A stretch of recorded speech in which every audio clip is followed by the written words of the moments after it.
దినాన చేరువచ్చిన సంఘానికంతటికి మన ప్రభు రక్షకుడైన యేసుక్రీస్తు నామమున పిల్లరా మరి ప్రార్థన చేసుకొని వాక్యంలోకి వెళ్దాం. ప్రార్థించుకుందాం. మహాగణుడ, మహోన్నతుడ, జీవాధిపతి, మమ్మల్ని కన్న మా తండ్రి, మీకు వందనాలు, స్తుతులు, స్తోత్రాలు. తండ్రి, మా జీవిత దినాల్లో శ్రేష్టమైన దినాలను తండ్రి మాకు అనుగ్రహించి తండ్రి ఈ ప్రపంచంలోని తండ్రి మమ్మల్ని ప్రత్యేకపరిచి మీ కృపగలిగిన హస్తాలు తండ్రి మమ్మల్ని తోడుకుని వచ్చి తండ్రి గొప్పదైన వాక్యాన్ని మాకు నేర్పిస్తున్న విధానం బట్టి మీకు వందనాలు చెల్లిస్తున్నాం. తండ్రి, మీ మాటలు తండ్రి ఈ పరిశుద్ధ దినాలు పంచుకోబోతున్నదనైనా మాకు సమయోచితమైన జ్ఞానాన్ని అనుగ్రహించమని ప్రార్థిస్తున్నాం. అదేవిధంగా తండ్రి మరి వింటున్న మీ పిల్లలందరూ తండ్రి శ్రద్ధాశక్తులు కలిగి వాక్యాన్ని వినడానికి సహాయం చేయండి. తండ్రి, మేమందరూ మీ ఇష్టాన్ని భూమి మీద నెరవేర్చి తండ్రి మీరున్న శ్రేష్టంలోకి చేరే భాగ్యం మా అందరికీ దయచేయమని ప్రార్థిస్తూ వర్తిస్తూ సమస్త గ్రంథము మీకు ఆరోపిస్తూ క్రీస్తు నామంలో ప్రార్థిస్తున్నాం తండ్రి, ఆమేన్. పిల్లరా, ఒక మంచి పాఠ్యాంశాన్ని మనం ఈరోజు నేర్చుకున్నాం. క్రైస్తవులందరూ వినవలసిన పాఠ్యాంశం. మరి అదేవిధంగానే ప్రపంచంలోని మనుషులందరూ కూడా విని ఆలోచించాల్సిన అంశం ఈ అంశం. క్రైస్తవులలో మూఢనమ్మకాలు ఉన్నాయా? క్రైస్తవులలో మూఢనమ్మకాలు ఉన్నాయా? ప్రేమైన దేవుని వారారా, ఈ ప్రపంచంలో ఎంతోమంది అనగా 800 కోట్ల మంది ప్రజలను నివసిస్తున్నారు. ప్రపంచ ప్రజలందరూ కూడా దేశాలుగా అందరూ అయ్యారండి. ఈ దేశాలలో అన్ని దేశాలలోనూ చాలా దేశాలలో ఉన్న ప్రజలలో మూఢనమ్మకాలున్న ఉన్నాయి. ఈ మూఢనమ్మకాలని ఏమంటారు అంటే సూపర్ స్టిషన్స్ అంటారు. ఈ సూపర్ స్టిషన్స్ గురించి మరి పాఠ్యాంశాలలో కూడా గత కాలంలో అంటే ఈ టెక్స్ట్ బుక్ మారకముందు 4th క్లాస్లో కూడా ఒక పాఠం పెట్టడం జరిగింది, సూపర్ స్టిషన్స్ అని. అనగా మూఢనమ్మకాల గురించి ప్రపంచ ప్రజలకు తెలియాలనే ఉద్దేశంతోనే ఆయా ప్రభుత్వాలు కూడా చిన్న పిల్లల వయసులోనే నేర్పిస్తున్నాయి. మూఢనమ్మకాలు ఉన్నాయి, ఆ మూఢనమ్మకాల గురించి మీరు పాటించకండి. మూఢనమ్మకాలు అంటే ఏమంటే అవి గుడ్డి నమ్మకాలండి. అంటే అవి బ్లైండ్ బిలీఫ్స్ అంటాం. అంటే వారు గుడ్డిగా నమ్ముతూ ఉంటారు. వారి విశ్వాసం అన్నది ఎలాంటిదంట, అది గుడ్డి విశ్వాసం అంట. అదేవిధంగానే దానికి బేస్ అన్నది ఉండదండి. ఏమాత్రం బేస్ లేకుండా తమ పూర్వీకులు ఎవరో చెబుతున్నారు కదా అని చెప్పి వారి మాటలను వాళ్ళు పాటిస్తూ ఉండడమే ఈ గుడ్డి నమ్మకం. అంటే ప్రపంచ ప్రజలందరిలోనూ ఈ నమ్మకాలు అన్నవి ఉన్నాయి. కానీ క్రైస్తవుల్లో కూడా ఈ నమ్మకాలు అనేవి ఉండకూడదన్నదే పాఠ్యం యొక్క ముఖ్యాంశం. క్రైస్తవంలో ఎందుకు ఉండకూడదు అంటే ప్రపంచానికి జ్ఞానం ఏదైనా ఉందంటే ఆ మహాజ్ఞానం అన్నది బైబిల్. మహాజ్ఞానం తెలుసుకున్న క్రైస్తవులు ఎవరూ కూడా ఇలాంటివి ఇంకా బిలీవ్ చేయడం, విశ్వసించడం, నమ్మడం అన్నది నుండి చేయకూడదు ప్రేమ దేవుని వారు. కానీ క్రైస్తవులలో కూడా మూఢనమ్మకాలు ఉన్నాయన్నది మనం చూస్తూ ఉన్నాం. ఎక్కడి నుంచి వచ్చారు క్రైస్తవులు కూడా? క్రైస్తవులు ఎక్కడి నుంచి వచ్చారంటే ఇదిగో ఈ ప్రజలలో నుంచే వచ్చారు కదా. ఒకనాడు ఎవరికి ఇచ్చాడు దేవుడు ఆజ్ఞలు? ఎవరికి ఇచ్చాడు అంటే యాకోబుకి ఇచ్చాడు, ఇశ్రాయేలుకి ఇచ్చాడు. ఆ ఇశ్రాయేలుకి ఇవ్వబడిన ఆజ్ఞల ద్వారా యూదుల ద్వారా క్రైస్తవులుగా మారిన అందరికీ కూడా ఈ గ్రంథం అన్నది ఇవ్వబడింది. దేవుడు అన్న వెంటనే అన్ని విషయాలు చెప్తాడండి. ఏ విషయాన్ని కూడా వదిలిపెట్టాడు దేవుడు. ఒకవేళ అవి నిజమైతే అన్ని విషయాలు చెప్పేవాడు దేవుడు. కానీ ఎందుకు ఆ విషయం చెప్పకుండా ఉన్నాడు అంటే అవన్నీ ఏమండి బిలీవ్ చేస్తున్నారే కానీ అవన్నీ సత్యమైనవి కాదు కనుక ఆ విషయాలు చెప్పలేదు. కానీ సత్యం దగ్గరికి, వాక్యం దగ్గరికి వచ్చిన వారు కూడా ఈ మధ్యకాలంలో కొద్దిమంది వాటిని విశ్వసిస్తూ ఉన్నారు. అంటే తప్పుడు సిద్ధాంతంలోనికి, తప్పుడు నమ్మకాలలోనికి వాళ్ళు వెళ్ళిపోతున్నారు. కొద్దిమంది విశ్వసిస్తుంటారు, కుటుంబాలలో విశ్వసిస్తూ ఉంటారు అన్నమాట. కనుక ఈరోజు శాస్త్ర విజ్ఞాన ప్రపంచం అన్నది ఎంతో ముందుకు దూసుకెళ్ళినా కూడా ప్రపంచంలోని ప్రజలందరూ కూడా ఎలాంటి వారంటే పేరుకు మాట్లాడతారే కానీ ఏమండి గొప్ప విషయాలు మాట్లాడినట్టుగా కనబడతారే కానీ వారి దగ్గరకు వచ్చేందుకు ఏం చేస్తారంటే మళ్ళీ మూఢనమ్మకాలనే పాటిస్తూ ఉంటారు. ఉపాధ్యాయులు పాఠం చెప్తారు. ఉపాధ్యాయులు ఏం చెప్తారంటే ఇదిగో సూర్యగ్రహణం అంటే ఇది అని చెప్తారు.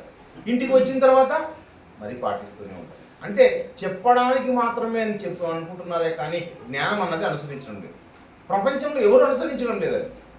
కానీ క్రైస్తవుడు కూడా కేవలం చెప్పేవాడుగా కాదు, కానీ క్రైస్తవుడు అంటే ఎవరు పాటించేవాడుగా ఉండాలని. అందుకనే ఈ మూఢనమ్మకాల గురించి మనం జాగ్రత్తగా మనం తెలుసుకోవాలి ప్రేమ దేవుని వల్ల. క్రైస్తవులు మూఢనమ్మకాలు ఉన్నాయా? ఉన్నాయి అని పాఠంలో కనిపిస్తుంది. ఎలా మూఢనమ్మకాలను మనం విశ్వసిస్తున్నాము అంటే ఉదాహరణకు దేవుడు మొదటగా ఎవరిని చేశాడంట? ఆదాము హవ్వలను చేశాడు. ఆదాము హవ్వలను చేసిన తర్వాత దేవుడు ఏం చేశాడు? వారిరువురు కూడా వివాహం అన్నది చేశాడు. వివాహ వ్యవస్థనే దేవుడు చేశాడు మొట్టమొదటిగా. అలా వివాహ వ్యవస్థ చేసి వారికి వివాహం చేసిన తర్వాత ఏం చెప్పాడు దేవుడు? ఇదిగో ఇరువురు పని చేయమని చెప్పాడు. కానీ ఈ వివాహ వ్యవస్థను ఈ రోజు కూడా మనం పాటిస్తూ ఉన్నాం. కానీ ఈ వివాహ వ్యవస్థకు వచ్చే సమయానికి ఎలా చేస్తూ ఉంటారంటే క్రైస్తవులు అన్న వాళ్ళు పాస్టర్ గారికి దగ్గరికి వెళ్ళకముందే ముందుగానే వెళ్తారండి. ఎవరి దగ్గరికి వెళ్తారు? ఒక పూజారి గారి దగ్గరికి వెళ్తారు. పూజారి గారి దగ్గరికి వెళ్ళి, పూజారి గారు ఏ రోజు బాగుంది చెప్పండి, ఏ ముహూర్తం బాగుంది చెప్పండి, ఎప్పుడు చేస్తే వివాహం బాగుంటుంది చెప్పండి అని వారిని ప్రశ్నిస్తారు. అప్పుడు ఆయన ఏదో ఒకటి కానుక తీసుకొని వాళ్ళకి ఏవో కొన్ని డేట్స్, ముహూర్తాలు, టైమింగ్స్ అన్నవి ఇచ్చేస్తారు, పెట్టేస్తారు. అవి తీసుకొని మళ్ళీ ఎక్కడికి వస్తారు? మరి పాస్టర్ గారి దగ్గరికి వస్తారు. ఇప్పుడు పాస్టర్ గారు ఆయన టైం టేబుల్ చూసి ఏం చెప్తాడండి? ఇదిగో మన చర్చిలో ఈ కార్యక్రమాలు ఉన్నాక ఫలానా రోజు చేద్దామన్న వెంటనే ఏం చేస్తారు వీళ్ళు? ఓహో అది మాత్రం వద్దండి, ఈ రోజు కావాలండి. ఈ రోజు వద్దా? ఈ రోజు కాకపోతే ఫలానా రోజు కావాలి. మంగళవారం వద్దండి, ఈ రోజు వద్దండి అని చెప్పి ఆయన్ను ఎలాగోలా ఒప్పించి ఒక రోజున డేట్ ఫిక్స్ చేస్తారు వాళ్ళు. అంటే పాస్టర్ గారికి ఏమి తెలియదు అనుకుంటారు. అంటే పాస్టర్ గారికి ఏమి చెప్పకుండా ముందుగానే ఎవరినో వెళ్ళి సంప్రదించి ఏం తీసుకొస్తారు? ఒక డేట్ అన్న తీసుకొని వచ్చి పాస్టర్ గారితో ఓకే చేయించి ఏం చేస్తారండి? వివాహం జరిపిస్తారు. అంటే ఎప్పుడైతే మన సంఘ కార్యక్రమాలు ఉన్నాయో కనుక పాస్టర్ గారు మీరు డేట్ చెప్పండి మేము వివాహం చేసుకుంటామంటారా? అలా అనరండి, అలా అనరు. ఇప్పుడు వాళ్ళే కాదండి, ఇస్లాంలో కూడా కొద్దిమంది ఏం చేస్తారంటే మరీ వాళ్ళని విశ్వసిస్తూ ఉంటారు. ఎవరో పూజారి దగ్గరికి వెళ్ళడం, రోజు బాగుందా అండి, ఏమండి ఇల్లు ఓపెన్ చేసుకుంటున్నప్పుడు బాగుందా అండి, వివాహం చేసుకుంటున్నప్పుడు బాగుందా అండి అని మరీ ఎవరిని ప్రశ్నిస్తారు? ఈరోజు చెబుతున్నారు కదా వాళ్ళనే ప్రశ్నిస్తారు. జ్యోతిష్యులను సంప్రదిస్తారు, లేకపోతే ఎవరో పూజారిని సంప్రదిస్తారు. అలా సంప్రదించి వారికి అనుకూలంగా వాళ్ళు ఏం చేస్తూ ఉంటారు? మరి చేసుకుంటూ ఉంటారు. ప్రతి మనిషి కూడా ఏమనుకుంటాడంటే మంచి ఉత్తమంగా మంచి జీవితం జీవించాలనుకుంటాడు. కానీ వారు పెట్టే ముహూర్తం వల్ల ఏం జరుగుతుందంట? మంచి పిల్లలు పుడతారు, మంచి ఆరోగ్యం వస్తుంది, సకల సంపదలతో బాగా తొలుతూగుతాం అనుకుంటున్నారు. వాళ్ళు పెట్టేవి కదండి, ఎన్నో ముహూర్తాలు కదండి వివాహాలు చేసినది. అన్ని ముహూర్తాలు బాగున్నాయా? ఏమండి ఎన్నో చేశారు పెళ్ళిళ్ళు. ఈ మధ్య కాలంలో మనం న్యూస్ పేపర్ తిరిగేస్తూ ఉన్నప్పుడు వాళ్ళు పెట్టిన ముహూర్తాలకే వివాహాలు చేసుకున్న వాళ్ళు, అమెరికా నుంచి వివాహం చేసుకొని భార్యను వదిలిపెట్టి ఎవరినో డ్రాప్ చేస్తామని వెళ్ళిపోయిన ఎవరంట ఒక పెళ్లి కుమారుడు ఒక లారీ కొట్టేసేసి వితిన్ 2 days 2 రోజులు పెళ్ళి అయింది, వెంటనే చనిపోయారు. అంటే ముహూర్తం పెట్టినప్పుడు ఈ విషయాలు తెలుస్తాయా? ఏం తెలియవండి అనుకుంటారంతే. ఫలాని ముహూర్తంలో పెళ్లి చేసుకుంటే మాకు అన్నీ కలిసి వస్తాయి, పిల్లా పాపలతో సుఖ సంతోషాలతో భోగ భాగ్యాలతో తొలతూగుతాం అనుకుంటారే కానీ వారికి కూడా విషయం తెలీదు, ఎవరికి ఏమీ తెలియదండి. కానీ వివాహ వ్యవస్థను ఏర్పరిచిన దేవుడు ఏ ఉద్దేశంతో వివాహ వ్యవస్థను ఏర్పరిచాడు, ఏ ఉద్దేశంతో వివాహాన్ని చేసుకోవాలనే విషయాన్ని దేవుడు బాగా కరెక్ట్గా చెప్తున్నాడని. ఆ ఉద్దేశాలను గురించి ఎవరు పట్టించుకోలేదు పిల్లరా. కనుక దేవుడు ఎవరికి ఇచ్చాడు ఈ ఆజ్ఞలు అంటే మొదటిగా ఎవరికి ఇచ్చాడంట? యాకోబుకి ఆజ్ఞలు ఇచ్చాడు. అంటే ప్రపంచ ప్రజలలో అందరూ ఏమిట్లో ఉన్నారు? మూఢత్వంలోనే ఉన్నారండి, మూర్ఖులుగానే ఉన్నారు మనుషులందరూ కూడా. అలా మూర్ఖులుగా ఉన్నప్పుడు కొద్ది మందికి ఈ వాక్యాన్ని దేవుడు పరిచయం చేశాడు. ఆ వాక్యాన్ని మనం ఈరోజు వింటూ ఉన్నాం. కీర్తనల గ్రంథము చూడండి, కీర్తనల గ్రంథము 147వ అధ్యాయము, కీర్తనల గ్రంథము 147వ అధ్యాయము. మైసీ ప్లీజ్ రైట్. కీర్తనల గ్రంథము 147వ అధ్యాయము 19వ వచనం చూడండి. ఆయన తన వాక్యము యాకోబునకు తెలియజేసెను, తన కట్టడలను తన న్యాయ విధులను ఇశ్రాయేలుకు తెలియజేసెను. ఏ జనమునకు ఆయన ఇలాగు చేసి ఉండలేదు, ఆయన న్యాయ విధులు వారికి తెలియకయే ఉన్నవి. దేవుని యొక్క న్యాయ విధులు, దేవుని యొక్క కట్టడలు ఈ ప్రపంచానికి ఎవరికి తెలియదండి. అది ఎవరికి ఇచ్చాడంట? మొదటగా ఇశ్రాయేలుకి ఇచ్చాడు. ఆ ఇశ్రాయేలుకి ఇచ్చిన ఆ ఆజ్ఞలను కట్టడలను చివరికి తీసుకొని ఎవరి చేతిలో పెట్టాడు? ఇదిగో క్రైస్తవులైన మన చేతిలోనే పెట్టాడు. వీటిని అన్నిటినీ విని వీటి అనుసారంగా పాటించాలని దేవుడు అనుకున్నాడే తప్ప ఏదో ఏదో మనకు ముందు తరాల వాళ్ళు ఎవరో ఏవో చెప్పిన మాటలన్నీ మనం పాటించాలని కాదండి. ఈ ముహూర్తాలు బాగున్నాయి, ఆ ముహూర్తాలు బాగున్నాయి, ఈ ముహూర్తంలో వివాహం చేసుకుంటే బాగుంటుంది, ఇవన్నీ కూడా అండి ఏవి కూడా వాళ్ళకి తెలియదండి. ప్రపంచానికి ఎవరికీ తెలియదు. కానీ మూలం అన్నది చెప్పేవాడు ఎవరు? దేవుడు చెబుతాడు. పిల్లలు, వివాహకర్త ఎవరు? వివాహాన్ని మొట్టమొదటిగా చేసిన వాడెవరు? దేవాది దేవుడు. ఆయన వివాహం చేశాడు కనుక ఈ వివాహ వ్యవస్థలో దేవుని యొక్క ఆలోచనలు ఎలా ఉన్నాయి, ఏ రకంగా ఉంటే భార్యాభర్తలు బాగుంటారో చూడండి, ఆలోచించండి. ఏ రకంగా ఉంటే బాగుంటారంటే సాక్షాత్తు దేవుడే చెప్తున్నాడు ఈ జ్ఞానాన్ని. వివాహాన్ని చేసిన దేవుడే నిజమైన జ్ఞానాన్ని ఈ ప్రపంచ ప్రజలకు చెబుతూ ఉన్నాడు. ఏమని చెబుతున్నాడో ఒకసారి చూద్దాం. వివాహం గురించి హెబ్రీయులకు రాసిన పత్రిక, ఇందాక చదవబడిన వాక్య భాగం హెబ్రీయులకు రాసిన పత్రిక 13వ అధ్యాయంలో, హెబ్రీయులకు రాసిన పత్రిక 13వ అధ్యాయం 4వ మాట, వివాహము అన్ని విషయములలో ఘనమైనది అని చెప్పాడండి దేవాది దేవుడు. వివాహము అన్ని విషయములలో, భూమి మీద ఏ ఏ విషయాలను ఉన్నాయో, ఇల్లు కట్టడం అంటావా, లేకపోతే పెద్ద పెద్ద పెద్ద పెద్ద భూములను సాగు చేయడం అంటావా, ఏదో అంతరిక్షంలోకి వెళ్ళడం అంటావా, లేకపోతే శాస్త్రీయ సంగతులను చెప్పడం అంటావా, లేదా వైద్య పరికరాలను కనుగొనడం అంటావా, అన్నింటికన్నే గొప్పది ఏదైనా ఉందంటే అది వివాహం అని చెప్పాడు దేవుడు. అన్నింటికన్నా ఏ ఏ విషయాలైతే మనుషులు అనుకుంటున్నారో అన్ని విషయాల్లో ఘనమైనది వివాహం అని చెప్పాడు. ఆ ఘనమైనదని చెప్పిన దేవుడే ఎలా ఉంటే వివాహం ఘనమైనదో కూడా చెప్తున్నాడు కింద. వెంటనే ఆయన ఏం చెప్తున్నాడు? వివాహం ఘనమైనది. వివాహం ఎలా ఉండాలంట? పానుపు నిష్కల్మషమైనదిగా. పానుపు అంటున్నాడు, నిష్కల్మషం. నిష్కల్మషగా అంటే భార్య భర్తతో ఉండడమైనా, భర్త భార్యతో ఉండడమైనా, ఏమంటే కనిపించే వాళ్ళందరినీ ఆశించే విషయంలో అయినా ఎలా ఉండకూడదో చెప్తున్నాడు. చూడండి ఈరోజు సమాజం ఎలా ఉంటుంది. సమాజం ఎలా ఉంటుంది అంటే కనిపించిన వారిని అందరూ ఏం చేయడం? ఆలోచించడం. కానీ మనుషులు అలా ఉంటున్నారు. అలా ఉండకూడదనే దేవుడు చెప్తున్నాడు. పానుపు నిష్కల్మషంగా ఉండాలి. నీ చుట్టూ ఉన్న వారిని అన్నలుగా, తమ్ముళ్ళగా, అక్కలుగా, చెల్లెలుగా భావించాలి. నీ భార్య మాదిరిగా ఇంకొకరిని ఊహించుకోవడానికి వీలు లేదు. నీ భర్త మాదిరిగా ఇంకొకరిని ఊహించుకోవడానికి వీలు లేదు. కానీ మనుషులు ఏం చేస్తున్నారు? పానుపునే తప్పుగా చేసుకున్నారు పిల్లలు. పానుపును తప్పుగా చేసుకున్న ఈ ప్రజలు. కానీ దేవుడు ఏమంటున్నాడు? నిష్కల్మషంగా ఉండాలి. వేశ్యాసంగులకును వ్యభిచారులను దేవుడు తీర్పు. ఎప్పుడైతే పాన్పు నిష్కలంకంగా లేదో దేవుడు అంటున్నాడు వాళ్ళందరూ కూడా వేశ్య అంటున్నారు. వేశ్యలు అంటే ఎవరైతే స్త్రీలు ఉన్నారో, ఎవరైతే పురుషులు ఉన్నారో వారందరూ కూడా ఏమవుతారు? దేవునికి ద్రోహం చేసిన వారుగా మారిపోతారు. కాబట్టి అలా ఉండకూడదు అంటున్నాడు. ఇంకో కొన్ని విషయం చెప్తున్నాడు. ధనాపేక్ష లేని వారై అంటే వివాహం దేనికోసం చేసుకోకూడదంట? ధనాపేక్షతో వివాహం చేసుకోకూడదు. చూడండి ఏమండి, మనం చేసుకుంటే మన దగ్గర దండిగా ధనం వస్తుంది అన్న ఉద్దేశంతో వివాహం చేసుకోకూడదండి. ధనాపేక్ష లేని వారై నీకు కలిగిన వాటితో తృప్తి కలిగి ఉండండి. తృప్తి కలిగి ఉండండి. పిల్లరా, ప్రేమ కలిగి ఉండాలి. కల్మషం లేని వారిగా ఉండాలి. ధనాపేక్ష లేని వారిగా ఉండాలి. భక్తులుగా ఉండాలండి. ఎలా ఉండాలంట? భార్య భర్తలు ఎలా ఉండాలంట? భక్తులుగా ఉండి వివాహం చేసుకోవాలంట. భక్తి కలిగి ఉండాలండి. ఆ భక్తి ఎలా ఉండాలంటే ఇదిగో నీకు రెండంచుల ఖడ్గమైన ఇది ఉందే బైబిల్. ఈ బైబిల్ పరిజ్ఞానం కలిగి ఉండి వివాహాన్ని చేసుకోవాలి. అలా కాకుండా జరిగే వివాహం ఏదైతే ఉందో అదంతా కూడా దేవునికి విరుద్ధమైన వివాహాలే. ఏమండి, ఈరోజు నిజంగా ప్రేమ కలిగి ఉన్నారా? భక్తి కలిగి ఉన్నారా? మనుషుల్లో నిజంగా కూడా కల్మషం లేకుండా ఉన్నారా? లేదండి.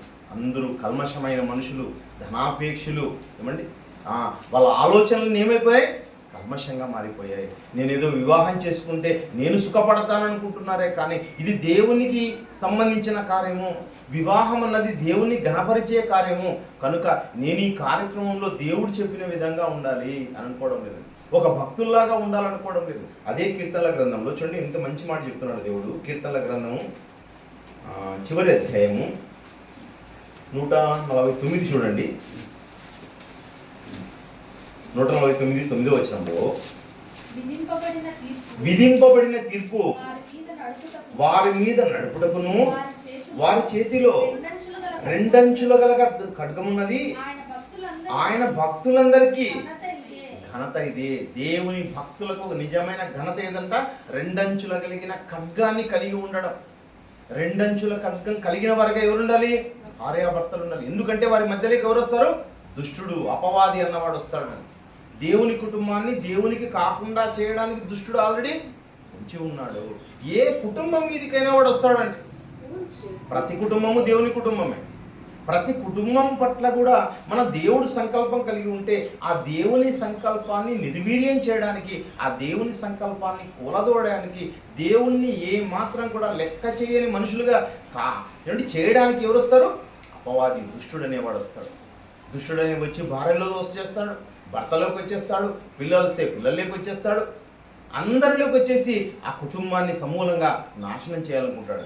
చూడండి ఎలా ఉందో. అంటే దేవుని సంకల్పాన్ని ఇక్కడ నాశనం చేశాడంటే దేవుడు మొట్టమొదట కుటుంబం అంటే ఆ కుటుంబ వ్యవస్థ మీదకి వచ్చాడు, అపవాది అనేవాడు వచ్చేసాడు. కనుక పిల్లరా, వివాహ విషయంలో చాలా జాగ్రత్తగా ఉండాలి. ముహూర్తాలను పెడుతూ ఉంటారు. వారికి అస్సలు అజ్ఞానులు, ఏమీ తెలియని వారు, సత్యం తెలియని వారు, అసత్య సంబంధులని అర్థం పిల్లలు. నేను ఏమండి పలాని ముహూర్తం అయితే బాగుంటుంది. ఏ ముహూర్తం అది? రాత్రి 1 గంట సమయంలో. అంటే రాత్రి 1 గంటకు పెళ్లి పెడితే ఎలా ఉంటుంది చెప్పండి? ఎలా ఉంటుందండి? అందరు ఎలా ఉంటారు? నిద్రలో ఉంటారు, నిద్రపోతూ ఉంటారు. ఆ సమయంలో మేల్కోవడానికి 11, 12 నుంచి ఇట్లో కష్టపడి వివాహం 1 గంటకు చేస్తారు. 1 గంటకు వివాహం చేస్తే పరిస్థితి చూడండి ఎలా ఉంటుందో. చాలా కష్టం అండి. ఎవరో చెబుతూ ఉంటారు, వాళ్ళందరినీ జ్ఞానులని వీళ్ళు అనుకుంటూ ఉంటారు. కానీ భార్యాభర్తకు ఉండవలసిందే అండి. భార్యాభర్తకు వివాహ వ్యవస్థ నిలుపుకోవాలి అని ఉండాలండి. ప్రతి భార్య వివాహ వ్యవస్థని నిలపాలి, వివాహ వ్యవస్థని గణపరచాలి. ప్రతి భర్త వివాహ వ్యవస్థని గణపరచాలి అనుకోవాలండి. ప్రతి వాళ్ళ ఆలోచనలోని ఏముండాలంటే వాళ్ళు నిజంగా పనిచేసే వాళ్ళే ఉండాలండి. భక్తులుగా ఉండాలి, ప్రేమ కలిగి ఉండాలి, పనిచేసేవారై ఉండాలి. ఏమండి వాళ్ళలో నిష్కల్మషంగా ఉండాలి. అలాంటి వారుగా ఉంటేనే, ధనాపేక్ష లేని వారు ఉండాలి. అలాంటి వారుగా ఉంటేనే వాళ్ళు కుటుంబాన్ని నిలబెట్టగలుగుతారు. ఏది వచ్చినా ధనాపేక్ష వచ్చేసింది అనుకోండి, ఈ వివాహాన్ని వదిలేసి ఇంకో వివాహం చేసుకుందామంటాడు. అంతే కదండి. ఎంతమంది అండి ఈరోజు ముహూర్తాలు పెట్టి చేసుకుంటారు, ఆ తర్వాత వివాహాన్ని ఏం చేస్తారు? వెంటనే తుంగలోకి తొక్కేసి పోలీస్ స్టేషన్లని, కోర్టులని పరిగెత్తుతూ ఉంటారు. ఎందుకు? ఈ లక్షణాలే ఉన్నాయి వాళ్ళకి. దేవుడైతే కల్మషం వద్దన్నాడో ఆ కల్మషం అంతా వారిలో ఉంది. ధనాపేక్ష వద్దన్నాడో ధనాపేక్ష ఉంది. ప్రేమ కలిగి ఉండమన్నాడో ఆ ప్రేమ వారిలో లేదు. పని చేయమన్నాడో అస్సలు సోంబేరులండి, అస్సలు పని చేయడం లేదు. ఇంకా చెప్పాలి అంటే ఏం చేస్తున్నారు? పనిని ఏం చేస్తున్నారు? పక్కకు పెడుతున్నారు. సర్టిఫికేట్ లేకపోతే ఉద్యోగం చెయ్యకపోయినా మేము చాలా ఉద్యోగాలు చేస్తున్నాం అని ఏం చేస్తున్నారండి? అబద్ధాలు మాట్లాడుతున్నారు. అందుకే దేవుడు ఏమంటున్నాడో కింద వచనంలో కూడా అక్కడే చూస్తే ఇంకొక మాట దేవుడు చెప్తున్నాడు. అక్కడే 13వ అధ్యాయంలో, హెబ్రీయులకు రాసిన పత్రిక 13వ అధ్యాయంలో 5వ మాట కింద చూడండి. నిన్ను ఏ మాత్రమును విడువను, నిన్ను ఎన్నడను ఎడబాయనని ప్రభువు ఆయనే చెప్పాను. నిన్ను విడువను, నిన్ను ఎడబాయను. ఏమండి వివాహ వ్యవస్థను ఘనపరిచే వారి గురించి దేవుడు చెప్తున్నాడు. నిన్ను విడువను, నిన్ను ఎడబాయను. ఎప్పుడూ నీతోనే ఉంటాను, నీ తోడుగా ఉంటాను. మిమ్మల్ని అందరినీ, మీ కుటుంబాన్ని పరలోకానికి నడిపించే బాధ్యత ఎవరు తీసుకుంటారండి? ప్రభువు తీసుకుంటాడు. ప్రభువు బాధ్యత కలిగి ఉండేవాడు, బాధ్యత రాహిత్యంగా పనిచేసేవాడు కాదు. మనం ఎలా ఉండాలంటే పని చేసేవారుగా ఉండాలి. మనం ఎలా ఉంటున్నాం? రెస్ట్ తీసుకోవడానికి ఇష్టపడుతున్నాం. నాకు రెస్ట్ అనుకుంటున్నాం. వివాహం అన్నది రెస్ట్ కాదండి, బాధ్యత, బరువులన్నీ కూడా పనితో కూడింది. మీరు ఏ పనన్నా చెప్పండి, నేను చేయగలను అనుకున్నప్పుడు ఏమవుతుంది? అవును, మీరు చాలా బాగున్నారు, బాగా చక్కగా చేయగలుగుతున్నారని అప్పుడేదో నీకు రెస్ట్ దొరుకుతుంది. అంతేకాని నాకు చాలా కష్టం అండి మొదటగానే మనం మాట్లాడుతున్నాం అనుకోండి, అట్లా వాళ్ళకి అసలు రెస్టు. మనం ఎక్కువ కోరుకుంటున్నాం అనుకోండి, అది నీకు దక్కుతుందా? బాగా ఆలోచించండి. ఏదన్నా కానీ ఎక్కువ ఏది కోరుకుంటావో నీకు అసలు అది దక్కదు. నువ్వు బాగా పని చేస్తా ఉన్నావు అనుకో, నీకు అప్పుడు ఏం దొరుకుతుంది? నీకు రెస్ట్ దొరుకుతుంది. పనిని చకచకా చేసేసుకున్నావు అంటే నీకు రెస్ట్ దొరుకుతుంది పిల్లలు. కాబట్టి మీరందరూ చాలా యాక్టివ్గా ఉండాలని దేవుడు చెప్తున్నాడు. ఆదాము హవ్వలకు కూడా దేవుడు ఏం చెప్పాడు? పని చెప్పాడు, వివాహ వ్యవస్థ గురించి. కాబట్టి పిల్లారా, ఈరోజు ఏవైతే వివాహాలు జరుగుతున్నాయో ఈ వివాహాలలో ఏముంది?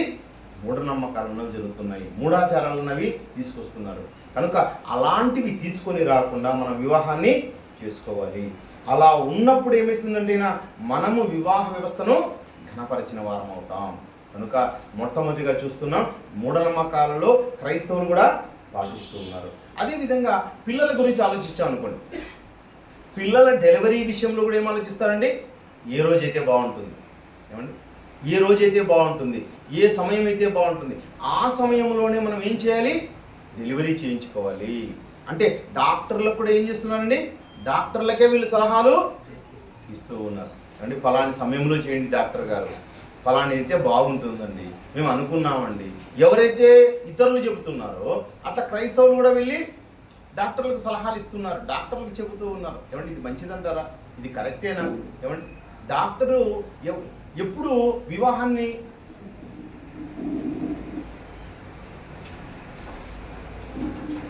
వివాహ వ్యవస్థలోకి మనం ఎప్పుడు రావాలో, అదేవిధంగా వివాహ వ్యవస్థ తర్వాత పుట్టే బిడ్డల విషయంలో కూడా ఎప్పుడు బిడ్డలు పుట్టాలో అన్న విషయాన్ని కూడా ఎవరు నిర్ణయించుకుంటున్నారు? తల్లిదండ్రులు నిర్ణయించుకుంటున్నారు. ఇది చాలా తప్పుడు విషయం ప్రేమ దేవుని వాళ్ళ కిటికీ దిగ.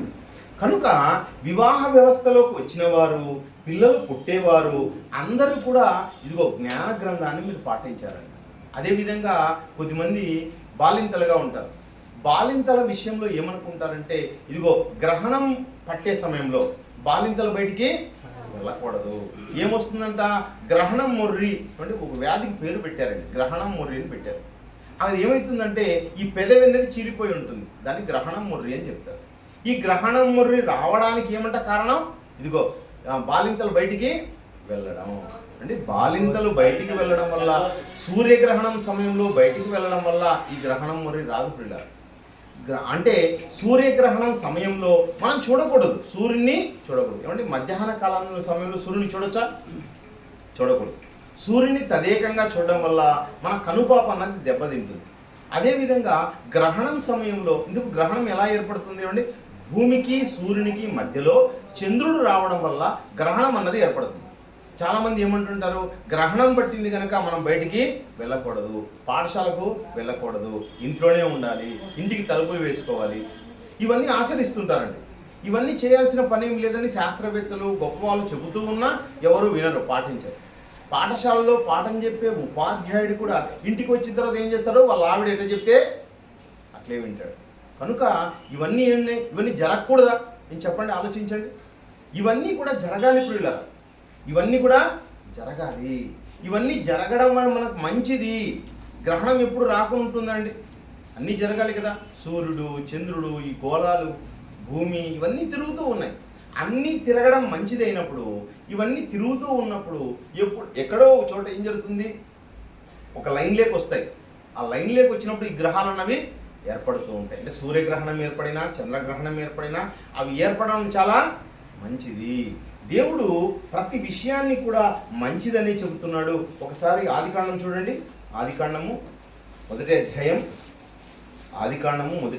31వ వచనంలో దేవుడు తాను చేసినది యావత్తును చూసినప్పుడు అది చాలా మంచిదిగా ఉండెను. దేవుడు చేసిన ప్రతిదీ కూడా చాలా మంచిది పిల్లలు. దేవుడికి తెలుసు అమావాస్య ఏర్పడుతుందని, దేవుడికి తెలుసు ఏమంటే పౌర్ణమి ఏర్పడుతుందని. ఇవన్నీ కూడా చాలా మంచివి. అవి ఏర్పడడం ద్వారానే మనకేమొస్తున్నాయి? ఋతువులు, కాలాలు అన్నీ జరుగుతూ ఉన్నాయి. కానీ మనుషులు ఏమనుకుంటున్నారంటే ఏర్పడకూడదు, అవి ఏర్పడితే చెడ్డది అనుకుంటున్నారు. ఒకటి మంచిది, ఒకటి చెడ్డది అన్నది ఉండదు పిల్లలు. ప్రతివీ కూడా మంచివిగానే ఉంటాయి. ఏమండి, ఎందుకు అలాంటి పిల్లలు పుడతారు అంటే పిల్లల్లో జన్యు లోపాలు అన్నవి ఉంటాయండి. తల్లిదండ్రుల్లో ఉన్న లోపాలు బిడ్డల్ని కూడా సంక్రమిస్తాయి. అదేవిధంగా మేనరికం వివాహాలు చేసుకుంటారు. ఆ మేనరికం వివాహాలు చేసుకున్నప్పుడు వాటి ద్వారా కూడా జన్యు లోపాలు వచ్చే అవకాశం ఉంటుంది అని డాక్టర్లు, సైంటిస్టులు కూడా చెబుతూ ఉన్నారు. అలా చేసుకోవడం వల్ల సమస్యలు వస్తాయి. కానీ సూర్యుడిని మనం ఆ రోజుల్లో చూడకూడదంటే కన్నా కొన్ని ఫిలమెంట్లు ఉపయోగించో లేకపోతే ఏదైనా శాస్త్రవేత్తలు చెప్పే పద్ధతులు ఉపయోగించి చూడొచ్చు, కానీ నేరుగా అయితే మాత్రం చూడకూడదు. నేరుగా చూస్తే ఇదిగో సూర్యకిరణాలు అన్నవి కొన్ని పరావర్తనం చెందుతూ ఉంటాయి. అవి చాలా నీకు హాని చేసే విధంగా ఉంటాయి కనుక వాటిని మనం చూడకూడదు. బయటికి పోతే ఏమైనా జరుగుతుందా? ఏమీ జరగదు. అలాంటి జరిగే అవకాశం లేదు. కానీ మనుషుల్లో మూఢనమ్మకంగా అది మిగిలిపోయింది. ఏమండి, ముహూర్తాలు నిజంగా ఉన్నాయా? ముహూర్తాలు లేవండి. అన్నీ మంచివే, చూడండి, కొద్దిమంది చెబుతూ ఉంటారు, కొద్దిమంది ఏ రోజంతా వెంట్రుకలు కట్ చేసుకోవాల్సింది, మంగళవారం మాత్రం ఎట్టి పరిస్థితుల్లో కటింగు చేసుకోకూడదు, మంగళవారంలో షేవింగు చేసుకోకూడదు, ఎట్టి పరిస్థితుల్లో చేసుకోకూడదు తల మీద. ఏమండి, ఒక ఎవరైతే చెబుతున్నారో ఆ పూజారి గారే రోడ్డు మీద పోతున్నారు అనుకోండి, రోడ్డు మీద పోతున్నప్పుడు అకస్మాత్తుగా యాక్సిడెంట్ జరిగింది అనుకోండి, యాక్సిడెంట్ జరిగితే ఆయన యొక్క తల మీద ఉన్న వెంట్రుకలు కట్ చేస్తే కానీ ఆపరేషన్ చేయలేని పరిస్థితి ఏర్పడింది అనుకోండి, అప్పుడు ఏమంటారండి, ఓ ఈరోజు ఏ వారమో చూడండి, ఇది మంచిది కాదు, కటింగ్ చేయకూడదు అంటారా? వెంటనే ఏమంటారు, ఫస్ట్ తీయండి, కటింగ్ చేయండి, ఆ తర్వాత ఆయనకి సూచర్ చేయండి అని చెప్తారు. అంటే వారి దగ్గరకు వచ్చే సమయానికి ఏమంటారు, చేసేయండి అంటారు. ముహూర్తం చూసుకొని హాస్పిటల్కి వెళ్తారండి, ముహూర్తం చూసుకొని మనకు అంబులెన్స్ని పిలుస్తారా? పిలిచారండి. ఎక్కడ మనం చూస్తాం ముహూర్తాలంటే, ఇదిగో మంచి అనుకున్న చోట ముహూర్తాలు చూస్తాం. ఎక్కడైతే మనం ప్రమాదం ఏర్పడిందో ప్రమాదం అప్పుడు అసలు ముహూర్తాలు చూడరు. ఇప్పుడు అవసరం లేదండి అంటారు. అదే కినా గుండు గీచుకునే రోజైతే, నార్మల్గా ఉండే రోజైతే, ఈరోజు వద్దండి, ఈరోజు చేయకూడదు, ఈరోజు అసలు ఆ పని చేయకూడదు. ఎవరో ఇంట్లో పెద్దలు ఉంటారండి, బామ్మలు ఉంటారు, వాళ్ళు చెప్పినారంటే ఇంట్లో వాళ్ళందరూ ఉండలే, అమ్మ చెప్పింది కదా, అమ్మ చెప్పిన మాట వినండి, అమ్మ చెప్పిందే ఫాలో కాండి అని చెబుతుంటారు. మీరు కూడా రాబోయే కాలంలో ఇవే చెప్తూ ఉంటారు మీ పిల్లలకైనా కానీ. ఏమండి, కానీ అలా చెప్పడం అన్నది తప్పు ప్రేమైన దేవుని వాళ్ళు. వెంట్రుకకు మనిషికి ఏ సంబంధం లేదు. అవన్నీ మృతకణాలు, అవన్నీ ఉండడం వల్ల గొప్ప కాదు, ఏం పోవడం వల్ల తప్పు కాదు పిల్లలు. కనుక ఆరోగ్య విషయంలో వెంటనే వాళ్ళు కూడా ముహూర్తాలను దాటేస్తారు. ఎవరికైనా ఇచ్చే విషయంలో చూడండి, డబ్బు ఇచ్చే విషయంలో తీసుకునే విషయంలో ఏమంటారంటే, ఇదిగో కుడి చేత్తోనే ఇవ్వాలంటే కుడి చేత్తోనే అంతా రాసింటాం, ఒక పేపర్ ఇస్తూ ఉంటాం. వాళ్ళు ఇచ్చారంటే మనం ఎడం చేతితో డబ్బు తీసుకునే పోయామనుకోండి, వద్దు, అలా తీసుకోకూడదు. డబ్బుని ఎలా తీసుకోవాలి? కుడి చేత్తోనే తీసుకోవాలి. ఏ రోజు తీసుకోవాలి? ఏ రోజు మనం ఇవ్వాలంటే శుక్రవారం రోజు మనం డబ్బు అసలే తీసుకోకూడదు, ఇవ్వకూడదని. మంగళవారం రోజు డబ్బులు ఇవ్వకూడదని. అంటే బ్యాంకు ఈ కండిషన్స్ పెట్టింది అనుకోండి, బ్యాంకులన్నీ కూడా ఈ కండిషన్స్ అప్లై చేసినాయి అనుకోండి, మరి ఏమంటాం మనము, వద్దు బ్యాంకులు అట్లా చేయకూడదండి అంటాం. చూడండి, మనమైతే కొన్ని రూల్స్ పెట్టుకుంటున్నాం, ఆ రూల్స్ మన వరకైతే బాగుంటాయి, కానీ అదే మరి వేరే వాళ్ళు అప్లై చేస్తారంటే మనం ఏమంటున్నాం, అలా చేయకూడదండి అంటున్నాం. ప్రియమైన దేవుని వాళ్ళరా, ప్రతి చోట కూడా నిజమేదో సత్యమేదో అని ఒకటి ఉంటుందండి. ఇవన్నీ భూ సంబంధమైనవి, ప్రకృతి సంబంధమైనవి. ఈ ధనం అన్నదైనా మనము చూడండి, ఎడమ చేయి మంచిది కాదు అన్నది వాళ్ళ ఉద్దేశం. ఇప్పుడు ఎవరికైనా ఎడమ చేయి మాత్రమే ఉందనుకోండి, అప్పుడు వాళ్ళ పరిస్థితి ఏమి? ఎడమ చేయి మాత్రమే ఉంది, కుడి చేయి లేదు. కుడి చేయి లేకుండా ఎడమ చేత్తోనే రాస్తున్నాడు, ఎడమ చేత్తోనే తీసుకుంటాడు అనుకోండి, అప్పుడు నీ కుడి చేయి ఉండాలి అంటే తప్పదు కదా. అప్పుడు వాళ్ళు ఏం చేస్తారు, ఓకే లేదు కాబట్టి యాక్సెప్ట్ చేస్తారు. ప్రియులారా, మీరందరూ కూడా 2 వీలర్స్ నడుపుతూ ఉంటారు. ఇప్పుడు స్కూటీ నడుపుతూ ఉంటారు. స్కూటీకి బ్రేక్ ఏ చేత వేస్తారండి? ఇప్పుడు ఎడమ చేయి ఉపయోగించకూడదంటే, ఎడమ చేయి ఉపయోగించుకోకుండా ఎలాంటి ఎలా ఉంటుంది చెప్పండి. నిన్ను ఎన్నిసార్లు రక్షించిందో చూడండి ఆ ఎడమ చేయి అన్నది, ఎన్ని పరిస్థితుల్లో నీకు అనుకూలంగా ఉందో చూడండి. అంటే ప్రతిదీ కూడా నీకు అనుకూలంగా పెట్టాడు దేవుడు. కుడి చేతితో మాత్రమే మనం చేసుకునే అవకాశం ఏర్పడుతుందని చెప్పండి. ఎడమ చేయి లేకోకుండా ఉంటే నీకు ఒక చేయితోనే నువ్వు పని చేసుకుంటే నువ్వు ఎలా చేసుకోవాలో చెప్పండి. పిల్లరా, ఇవన్నీ కూడా మూఢనమ్మకాలు, అవన్నీ కూడా గుడ్డి నమ్మకాలు, గుడ్డి విశ్వాసాలు, అవన్నీ కూడా అబద్ధాలు, అవన్నీ అసత్యాలు. ఈరోజు ప్రపంచంలో సత్యం కన్నా అసత్యం అన్నది చాలా బాగా ప్రబలిపోయిందండి. సత్యానికి మనిషి చోటు ఇవ్వడు, అసత్యం అయితే చాలా బాగుంటుంది, చాలా తీయగా ఉంటుంది. వేరే వాళ్ళు చెప్తారో మనం పాటిస్తాం. కనుక అన్ని విషయాల్లోనూ ఇలాగే ఉందండి. ఏమీ తెలియని వాళ్ళే అన్ని బోధిస్తూ ఉన్నారు, వాళ్ళ మాటలు అందరూ పాటిస్తూ పోతున్నారు. కనుక దైవ గ్రంథంలో దేవుడు ఎక్కడైనా చెప్పాడా? ఒకవేళ అదే విషయమే కరెక్ట్ అయింటే దేవుడు రాయించేవాడు కదా. దేవుడు ఎందుకు రాయించడం మర్చిపోతాడు? అన్ని విషయాలు రాయబడ్డాయి బైబిల్ గ్రంథంలో. బైబిల్లో ఈ విషయం రాయలేదు అనడానికి లేదండి, ప్రతి విషయం రాయబడి ఉంటుంది. అలా రాయబడలేదు అంటే అది అసత్యం కనుక దేవుడు రాయించలేదు. కనుక నీ చేతులు 2 మంచివే, నీకు అవసరమైనవే, దేవుడు ఇచ్చినవే. ఒకటి మంచిది, ఇంకోటి చెడ్డది లేదు. ఏ చేతితో తీసుకున్నా మంచిదే. ప్రియులారా, శాస్త్రవేత్తలు కూడా ఈ మధ్యకాలంలో కొన్ని ఇన్వెన్షన్స్ చేయడం వల్ల చెప్పారు. కుడి చేతితో పాటు ఎడమ చేతిని కూడా ఎక్కువగా ఉపయోగించడం మంచిదని. కుడి చేతి వాడేవారికి ఎడమ చేతిలో బొమ్మలు అన్నవి నిక్షిప్తమైంటండి. అంటే ఎడమ చేతి వైపు ఉన్న మెదడులో, అంటే 2 మెదడులు ఉంటాయండి, కుడి మెదడు ఎడమ మెదడు, అర్థమవుతుందా? కుడి ఎడమ 2 మెదడులు ఉంటాయి. నువ్వు కుడి చేతితో పనిచేస్తుంటే నీకు మ్యాటర్ అన్నది కుడివైపు ఉంటుందంట. మ్యాటర్ ఎడమ చేతిలో బొమ్మలు అన్నవి లోపల ముద్రించబడతాయి, అర్థమవుతుందా? ఎడమ చేతి వైపు ఏముంటాయి? నువ్వు ఎవరినైతే చూసి గుర్తుపడతావో ఇవన్నీ కూడా ఎడమ వైపు ఉన్న మెదడులో ఉంటాయి. అదేవిధంగా నువ్వు ఎడమ చేత్తో రాస్తున్నావు కొన్ని పనులు, ఎడమ చేత్తో చేస్తూ ఉంటే కుడివైపు బొమ్మలు ఉంటాయి, ఎడమ వైపు మ్యాటర్ ఉంటుందంట. నీ చేతిని బట్టి నీ మెదడు అన్నది అడ్జస్ట్ అవుతుందంట. నీ యొక్క చేతిని బట్టి మెదడు అడ్జస్ట్ అవుతుంది. అలాంటి సమయంలో, అలాంటి పరిస్థితుల్లో నీకు బొమ్మలన్నీ ఎక్కడ ఉంటాయి? నీకు ఎడమవైపు ఉంటాయి. నువ్వు ఎడమ చేతిని కూడా ఎక్కువగా వాడితే అవి చాలా స్పాంటేనియస్గా నీ యొక్క మెదడంతా కూడా బాగా పనిచేస్తుందంట. అంటే కుడివైపు ఎలా పనిచేస్తున్నావో ఎడమ చేతితో కూడా అప్పుడప్పుడు పని చేయడానికి దాన్ని కూడా వాడాలి, ఎక్కువ వాడాలి. ఎవరికన్నా ఇవ్వడానికో, తీసుకోవడానికో, బ్రష్కో, ఏమండి వాళ్ళు చెప్తుంటారండి, బ్రష్ చేయడం కూడా ఎడమ చేతితో చేస్తే మంచిదంట. అలా కొన్ని పనులను కూడా చేసుకోవడం చాలా మంచిదని శాస్త్రవేత్తలు కూడా చెబుతున్నారు. కనుక ప్రియులారా, మీరు 2 చేతులు వాడండి. ఏ చేతి మీకు ఇట్లా వస్తుందో అట్లా వాడడం చాలా మంచిది. కానీ ఒకరు చెప్పినట్టుగా ఈ చెయ్యి మంచిది, ఈ చెయ్యి మంచిది కాదని దేవుడు చెప్పలేదు. 2 చేతులు మంచివే. అదేవిధంగా ప్రియులారా, మరొక అంశం, అంటే ఇప్పుడు చాలా అంశాలు మనం చూడాలి. మూఢనమ్మకాల విషయంలో ఒక అంశంతోనే కాదు, చాలా విషయాలు మనకు ఉన్నాయి. భార్యాభర్తలు ఉన్నారు, పిల్లల్ని చూసాం. భర్త చనిపోయాడు అనుకోండి, ఆమెను ఏమంటారు? ఆమె విధవరాలు, వైధవ్యం అంటారు. ఆ వైధవ్యం పరిస్థితి భారతదేశంలో గతంలో కూడా చాలా ఎక్కువగా ఉండేది. అనేక మంది స్త్రీలు విధవలుగా ఉండేవారు. దానికి కారణం ఏమంటే ఎక్కువ వయసు ఉన్న వాళ్ళకి చిన్న బిడ్డలు ఇచ్చి వివాహం చేసేవారు. అది కూడా చాలా తప్పే. మొన్న ఈ మధ్య కూడా జరిగింది చర్చలన్నీ కూడా. ఎందుకంటే చిన్న వయసు పిల్లల్ని ఎక్కువ వయసు ఉన్న వాళ్ళకి ఇచ్చి పెళ్లి చేస్తారు. 40-50 ఏళ్ళ వయసుకి 15-20 ఏళ్ళ పిల్లల్ని ఇచ్చి పెళ్లి చేస్తారు. వాళ్ళు చనిపోయారు అనుకోండి, చనిపోతే వీళ్ళు ఏమవుతారు?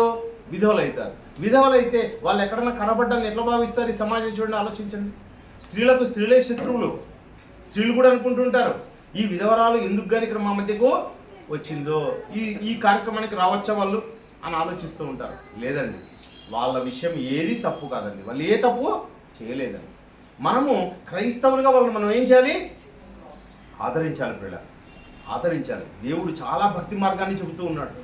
విధవరాలను మనం అసహించుకోకూడదంట.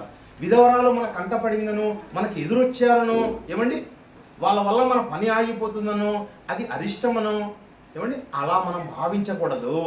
క్రైస్తవులు భావించవచ్చా? ఏమండి క్రైస్తవులు భావించవచ్చా? క్రైస్తవులు భావించకూడదు పిల్ల.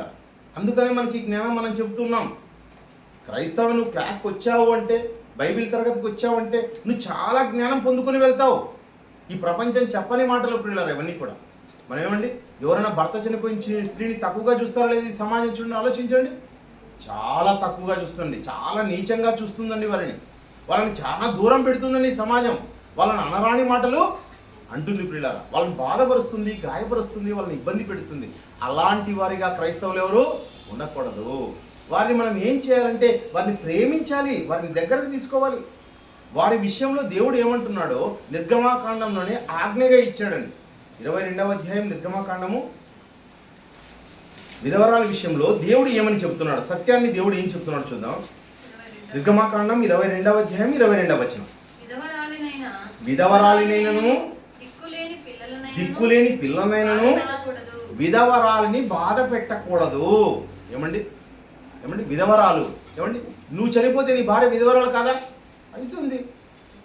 ఒక మనిషిని మనిషిగా చూడమంటుంది, కానీ ఒక మనిషిని బాధ పెట్టని చెప్తుందండి జ్ఞానం. బాధ పెట్టకూడదు పిల్ల. అలా బాధ పెడితే దిక్కులేని పిల్లలైనా విధవరాలనైనా బాధ పెడితే వాళ్ళు ఏం చేస్తారంట? కింద మాటలో వారు నీ చేత ఏ విధముగానైనను బాధనుంది నాకు అనగా దేవునికి మొరపెట్టినడలా నేను నిశ్చయముగా వారి మొర వింటాను, వారి మొర వింటా నేను. వారి మొర విని ఇదిగో నువ్వేం చేసావు? వాళ్ళని బాధ పెట్టావు, వాళ్ళని నీచంగా చూసావు, వాళ్ళని ఇబ్బంది పెట్టావు, వాళ్ళని తిట్టావు, నువ్వు వెళ్ళిపోమన్నావు. నేను శుభమాని వెళుతూ ఉంటే నువ్వు ఎదురొస్తావా? నీచురాలని తిట్టాడు అనుకోండి, వాడు ఏం చేస్తాడు దేవుడు? ఆమె గనుక మొర పెట్టింది అనుకోండి, ఆమె మొర పెడితే ఇదిగో నీ ప్రాణం పోతుంది, నీ భార్య విధవరాలు అవుతుంది, నీ పిల్లలు దిక్కులేని వాళ్ళు అవుతారు. నీ ప్రాణం ఎంతవరకు? ఒక మనిషిని ప్రేమించాలి, ఒక మనిషిని దగ్గర తీసుకోవాలి, వారి కష్టాల్లో వారిని ఆదుకోవాలి పిల్ల. అది దేవుని జ్ఞానం. మనిషి జ్ఞానం ఇంకొకరిని బాధ పెట్టడం, ఒకరిని చిన్న చూపుతో చూడడం, ఒకరిని హేళన చేయడం, ఇది మనిషి యొక్క అజ్ఞానం. అదే చెబుతున్నాడు చూడండి దేవుడు, నా కోపాగ్ని రగులుకొని మిమ్మును కత్తి చేత చంపించదను, మీ భార్యలు విధవరాన్ రగుదురు, మీ పిల్లలు దిక్కులేని వారగదు. చూడండి, దేవునితోనే వైరం. విధవరాలని చిన్న చూపు చూసావు అంటే దేవునితో వైరం పెట్టుకున్నట్లు. చూడండి, నేను విధవరాలి పక్షంగా ఉంటాను, నేను దిక్కులేని బిడ్డల పక్షంగా ఉంటాను. అదండి దేవుడు అంటే. సమాజానికి ఏం తెలుసు? వాళ్ళ పక్షంగా మనం పోకూడదు, వాళ్ళ దగ్గరికి మనం వెళ్ళకూడదు, వాళ్ళని నీచంగా చూడాలి, వాళ్ళని తక్కువగా చూడాలి, వాళ్ళని ఎదురు రాకూడదు. మా పనులన్నీ గొప్ప పనులు. ఏం పనికండి వెళ్తుండేది? తాగేకి పోతుంటాడు. ఏమండి, ఏం పనులకు వెళ్తారండి? టీ తాగేకి, టిఫిన్ తినేకి, అన్ని అల్లరి పనులే కదా మనుషులంతా బయలుదేరేది. ఇంట్లో ఉండేది, ఇక్కడికక్కడ పోతుంటే ఎవరో విధవరాలు వచ్చిందని ఆమె తిట్టుకుంటా. ఎంత అల్లరి సమాజం చూడండి. ఏదో పెద్ద పెద్ద గొప్ప గొప్ప పనులకు పోతున్నట్టుగా ఫీల్ అవుతుంటారు వీళ్ళు. ఏమన్నా ఏ దేశం మీద ఇద్దరికి ఏమన్నా పోతున్నాడా? ఏమన్నా ఏమీ లేదు. మళ్ళీ ఏమండి, మనం బాగా చదువుకుంటున్నాడా? జ్ఞానవంతురా? ఏమీ కాదండి. అజ్ఞానంలో ఉన్న మనుషులందరూ ఇంకొకరిని బాధ పెట్టే పనులు చేస్తుంటారు పిల్లలు. ఇది చాలా దరిద్రమైన పని, నీచమైన పని. అలా చేయకూడదు. అందుకనే దేవుడు నిజమైన భక్తి అంటే ఏమో కూడా చెప్తున్నాడు. యాకోబు రాసిన పత్రిక 1వ అధ్యాయము 27వ వచనంలో తండ్రి అయిన దేవుని ఎదుట పవిత్రమును నిష్కలంకమునైన భక్తి. చూడండి, కళంకము లేని భక్తి.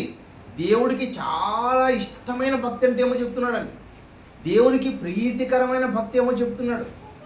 అలాంటి భక్తి ఏదనగా దిక్కులేని పిల్లలను విధవరాండ్రను వారి ఇబ్బందిలో పరామర్శించుట.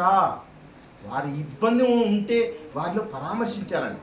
ఎదురుగా వచ్చి కనపడిన వెంటనే, ఏమ్మా ఎలా ఉన్నావు, నీ పిల్లలు ఎలా ఉన్నారు, భోజనం చేశారా, ఏమండి ఈ సమయంలో మీరు ఏమైనా అల్పాహారం తీసుకున్నారా, ఏమైనా సమస్యలు ఉన్నాయా, అలా మంచిగా మాట్లాడించేవాడే నిజమైన క్రైస్తవుడు అండి. క్రైస్తవుడిలో ఈ లోకములో ఉన్నట్టుగా నీకు అలాంటి ఆలోచనలు నీకు ఉండకూడదు. అలా ఉన్నవాడు ఎవరిని సంతోషపెడతాడంట? దేవుణ్ణి సంతోషపెడతాడు. ఏమండి, అదే సమాజంలో ఉన్నవాడైతే వారిని ఏం చేస్తారు? నీచంగా చూసి, హేళన చేసి, తప్పని మోపి, వాళ్ళని చెడ్డ మాటలన్నీ తిట్టి, వాళ్ళని ఇంకా కొట్టి హింసించి వాళ్ళని ప్రాణం మీదకి తీసుకొచ్చుకుంటాడని. దేవుడు వారి పక్షంగా ఉన్నాడన్న విషయం ఎంతవరకు తెలీదు ప్రియులారా. దేవుడు వారి పక్షంగా ఉన్నాడు. ఇదిగో కనుక నువ్వు ఎట్టి పరిస్థితుల్లో అలాంటి పని పూనుకోకూడదని దేవుడు చెప్తున్నాడు. భక్తి పరులుగా ఉండాలి. నిజమైన భక్తి ఏది? దిక్కులేని పిల్లలను పరామర్శించుట, ఏమంటే విధవరాలను పరామర్శించుట, దిక్కులేని పిల్లలను వారి ఇబ్బందిలో చూసుకోవడం. అదే నిజమైన భక్తికి దేవుడిచ్చిన డెఫినేషన్, నిర్వచనం అంది. దేవుడిచ్చిన నిర్వచనం భక్తి అంటే అదే అని చెప్పాడు. అదేవిధంగా పిల్లరా, కొద్దిమంది పిల్లలు కనకుండా ఉంటారు. ఆ కనలేని పరిస్థితిలో ఉన్నవారిని ఏమంటే గొడ్రాలు అని పేరు పెడుతుంది సమాజం. ఏమంటే వాళ్ళకు ఉన్న పేరేమి? గొడ్రాలు. ఈమె గొడ్రాలు కనుక ఇలాంటి గొడ్రాలు ఈ ఫంక్షన్కి రావచ్చా? అంటే చిన్న బిడ్డల ఫంక్షను, లేకపోతే ఏమైనా కొన్ని ఫంక్షన్లు జరుగుతుంటేను, శుభకార్యాలు అంటే పెళ్ళి అంటే శుభకార్యం అనుకుంటేను, లేకపోతే ఇంటి ఓపెనింగ్ అంటే అది శుభకార్యం అనుకుంటేను, అలాంటి పరిస్థితుల్లో ఈ గొడ్రాలు వచ్చారనుకోండి, ఏమనుకుంటారు వెంటనే? వీళ్ళు రాకూడదు, ఈ ఫంక్షన్ రావచ్చండి వాళ్ళని అని ఇతరులతో అంటూ ఉంటారు, వాళ్ళని బాధ పెడుతూ ఉంటారు. ఏమండి, నీకు పిల్లల్ని ఇచ్చింది ఎవరు? దేవుడు. గర్భఫలం యెహోవా ఇచ్చు బహుమానం. నీకు పిల్లల్ని ఇస్తే వాళ్ళకి ఇవ్వనందుకు వాళ్ళని తక్కువగా చూస్తున్నావా? ఒకవేళ నీకు ఇవ్వకుంటే సరిపోయింది కదా అప్పటికి. ఏమండి, పిల్లలు ఎవరి చేతిలో ఉన్నారు? తల్లి అనుకుంటే పిల్లలు పుడతారా అండి? తండ్రి అనుకుంటే, ఈ భూమి మీద ఉన్న మనుషులు అనుకుంటే పిల్లలు పుడతారా? లేదు ప్రియుల. ఎవరు అనుకోవడం వల్ల పిల్లలు పుట్టరు. వీళ్ళ పిల్లలు ఇచ్చినవాడు ఎవరు? సాక్షాత్తు దేవుడు. సమూయేలు మొదటి గ్రంథము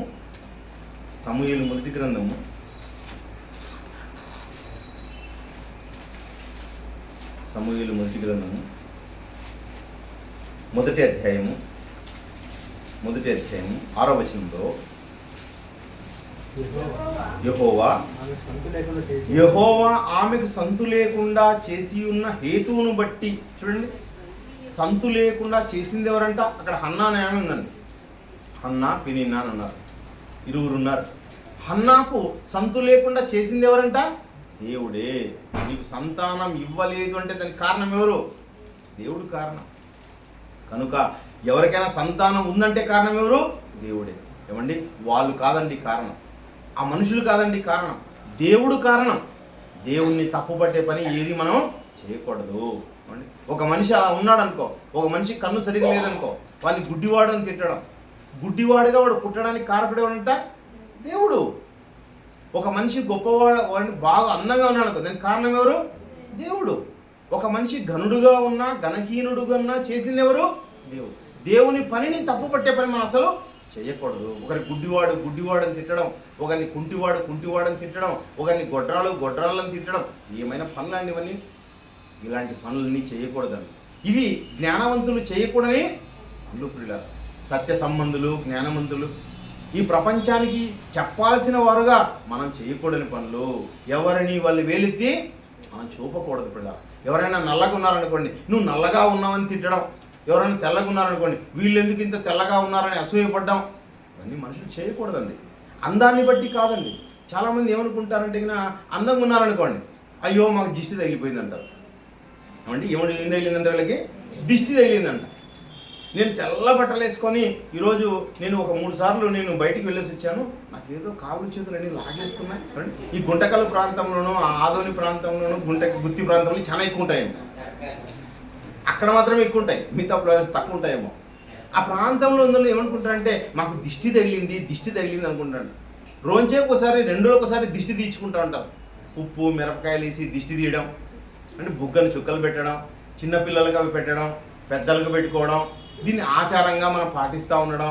అస్సలు అట్లా జరిగే అవకాశమే లేదు పిల్లలు. అవన్నీ జరగవు. సినిమా హీరోయిన్లు ఉన్నారు, సినిమా హీరోలు ఉన్నారు, వాళ్ళకట్లా దిష్టి తగిలించాలి అనుకుంటే ఏమండి, వీళ్ళు దిష్టి పెట్టడం వల్ల వాళ్ళకి తగిలితేట్లయితే వాళ్ళకి ఏం కావాలి? వాళ్ళు కూడా అనారోగ్యం వచ్చేసేయాలి. అస్సలు అవన్నీ జరగవు. అవన్నీ ఉత్తవన్నీ కూడా మనం అనుకుంటూ ఉన్నాం, అవన్నీ జరుగుతాయా? అసలు జరిగే అవకాశం లేదు. వీళ్ళు దిష్టి పెట్టడం వల్ల వాళ్ళకేమో జరిగింది అనుకుంటేనా, అలా జరిగితే వాళ్ళు ఇప్పుడు భూమి మీద ఉండేవాళ్ళు కాదండి. ఏమండి, మనం ఉండేదే బాగుండాలని అనుకుంటారు ప్రతి ఒక్కరు కూడా. ఉన్న ఏ స్థాయిలో ఉన్నామో మన స్థాయిలో మనం బాగుండాలనుకుంటాం, ఒకరితో కంపారిజన్ కాదండి. మిమ్మల్ని చేసింది ఎవరు? దేవుడు. నన్ను చేసింది ఎవరు? దేవుడు. మనం ఎలా ఉండాలి అనుకున్నది ఎవరు? దేవుడు. మన చేతిలో ఎవరికి లేదండి. ఎవరైనా వాళ్ళ రూపాన్ని వాళ్ళు చేసుకోగలరా చెప్పండి? వాళ్ళ యొక్క శరీర నిర్మాణం వాళ్ళ చేతిలో ఉందా? లేదా ఒకరు పురుషుడిగా అనుకొని మనం పుట్టామా? ఒకరు స్త్రీగా పుట్టాలనుకొని మనం పుట్టామా? మనకు ఏ పిల్లలు కావాలో తల్లిదండ్రి నిర్ణయించుకునే అవకాశం వాళ్ళకు ఉందా? ఎవరి చేతిలో లేదండి. ఇదంతా దేవుని చేతిలో ఉంది. ఎలా పుట్టాలో, ఎలా అవయవ నిర్మాణం కావాలో ఇవన్నీ తండ్రి చేతిలో ఉన్నాయి. ఎవరిని మనం హేళన చేసుకోకూడదు. అందం అన్న దాన్ని గొప్పగా మనం చూడాల్సిన పని అంతకన్నా లేదు. దిష్టి తగిలే అవకాశం ఎవరికీ లేదు. అదంతా కూడా అబద్ధం. నీలో ఉన్న బలహీనత, నువ్వు సరిగా తీసుకోకపోవడం వల్ల, న్యూట్రిషన్ ఫుడ్ తీసుకోకపోవడం వల్ల నీ కాళ్ళు చేతులు ఏం చేస్తున్నాయి? లాగుతూ ఉన్నాయి. అంతేగాని నీకు అలా ఉండడానికి కారణం దిష్టి కానే కాదు. దిష్టి తగిలే అవకాశం లేదు. కనుక మీ బిడ్డలకు కూడా మీరు ఏమైనా దిష్టి పెట్టాలనుకుంటున్నా దాన్ని కూడా తీసేయండి. అది క్రైస్తవ్యానికి దగ్గరకు ఉండే పని కాదు. మీకు ఎవరికి దిష్టి తగలదు. కనుక ప్రియులారా, మనం సత్యాన్ని మనం పాటించాలి. ఏమండి, ఈ మధ్య కాలంలో అండి పిన్నదరి ప్రాంతంలో ఒక ఇంట్లోకి కాకి దొరిందంట. ఏమండి, ఏమొచ్చిందంట? కాకి వచ్చింది. కాకి వచ్చిందన్న ఉద్దేశంతో వాళ్ళు కూడా భయపడుతున్నారు. అయ్యో మా ఇంట్లో కాకి దొరింది. ఇతరులు ఏం చేస్తారు? కాకి వచ్చిందంటే మనం ఇల్లు వదిలి వెళ్ళిపోవాలి. అంటే కాకి వచ్చింది అనుకోండి, కాకి వస్తే ఇల్లంతా ఖాళీ చేసేసి మనం వెళ్ళిపోవాలి. ఏదో జరుగుతుంది, ఏదో కీడున్నది సంభవిస్తుంది, అశుభం, ఇది మంచిది కాదు. ఏమంటే కాకి ఎందుకు వస్తుందండి? ఎప్పుడు వచ్చినా కాకులు దేనికి వస్తాయి? కావాలని ఎందుకు వస్తుంటాయి? ఆహారం కోసం వస్తాయండి. కాకులు ఆహారం తప్ప వేరే ఏం సంగ్రహిస్తాయండి? మన ఇంటికి వచ్చిందంటే ఏమైనా బంగారం కోసం వస్తుందా కాకి? ఏమన్నా ఏమండి మీ ఇంట్లో నుంచి ఏమైనా కావాలని కోరుతుందా? కనుక అవి అరుస్తూ ఉంటే అంటే గతంలో కూడా చాలామంది మాట్లాడేవాళ్ళు, కాకి పదే అరిచింది అనుకోండి అంటే చుట్టాలు వస్తారు, బంధువులు వస్తారు మా ఇంటికి, అంటే అది బంధువుల సమాచారాన్ని తీసుకొని రావడానికి దేవుడు ఒక పక్షిని పెట్టాడు అన్నట్లు అయిపోయింది. అది అడిచిందని చాలు మా ఇంటికి బంధువులు వస్తారు, మా ఇంటికి బంధువులు వస్తారు. దాన్ని తోలురా, బంధువులు పోతారు అక్కడ. అంటే బంధువులు రాకుండా ఏం చేయాలి? కావాలన్న వెంటనే దాన్ని ఫస్ట్ ఏం చేయాలా? అక్కడి నుంచి తోలేదు. లేకపోతే అది ఎక్కడో పైన మిడిల్లో ఇంటి మధ్యలో కూర్చొని అరిస్తే మనకు మంచిది, అంటే కాకి వల్ల మంచి జరుగుతుంది, కాకి వల్ల అశుభం జరుగుతుంది అని మనుషులు భావిస్తున్నారు.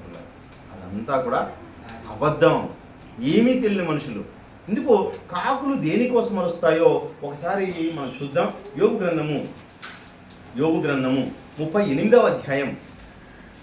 యోబు గ్రంథము అంటే మనకు అన్ని కోణాలు రావాలా కనుక అన్ని రకాల పాఠ్యాంశాలు, అన్ని రకాల జ్ఞానం మీకు అందాలండి. 38వ అధ్యాయం 41వ వచనంలో, తిండి లేక తిరుగులాడుచు కాకి పిల్లలు దేవునికి మొరపెట్టినప్పుడు కాకికి ఆహారం సిద్ధపరచువాడు ఎవడు అంటున్నాడు.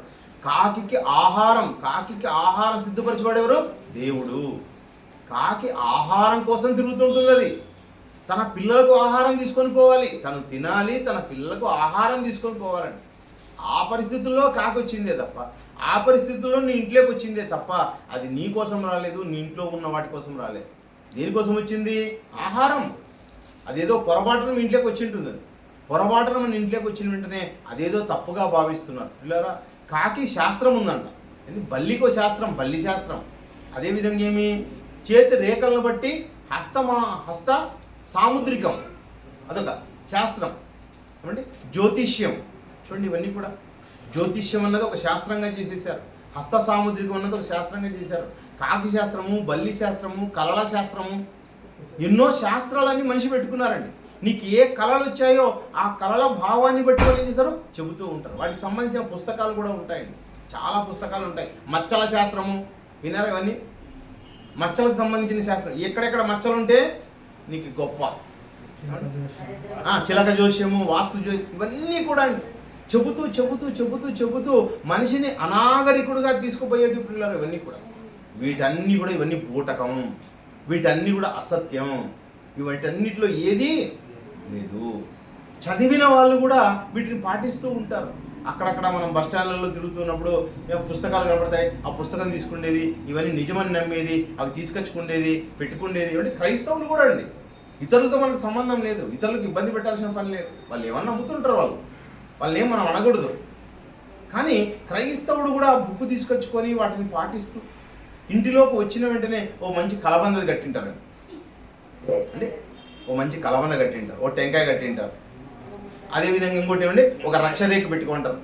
అది ఉంటే మనకు మంచిది, ఆ రేకు ఉంటే మంచిది, ఆ కలబంద ఉంటే మంచిది, మన ఇంటికి మంచి జరుగుతుంది అని భావిస్తూ ఉంటారు. ఇవన్నీ నిజమా చెప్పండి? అబద్ధం పిల్లలు. నీకు బాగా మంచి పౌష్టికాహారం తీసుకొని ప్రతిరోజు పనిచేసే వాళ్ళగా ఉండాలి మీరు. ఎందుకు మీరు సోమరులుగా ఉన్నారు, ఎందుకు మీరు డల్గా ఉన్నారంటే కారణం మంచి ఆహారం మీరు తీసుకోవడం లేదు. 60 ఏళ్ళ వరకు చాకచక్యంగా పనులు చేసుకోవచ్చండి. చాలామంది మనం చూస్తూ ఉంటాం. సంఘంలో కూడా చాలామంది స్త్రీలు ఉంటారు, నేను పేరు చెప్పకూడదు కానీ కొద్దిమంది చాలా యాక్టివ్గా పనిచేస్తూ ఉంటారు. వాళ్ళ ముందర చెప్పింటాం మనం చాలా బాగా పనిచేస్తున్నారు. కానీ పిల్లలైన ఎలా ఉంటారు?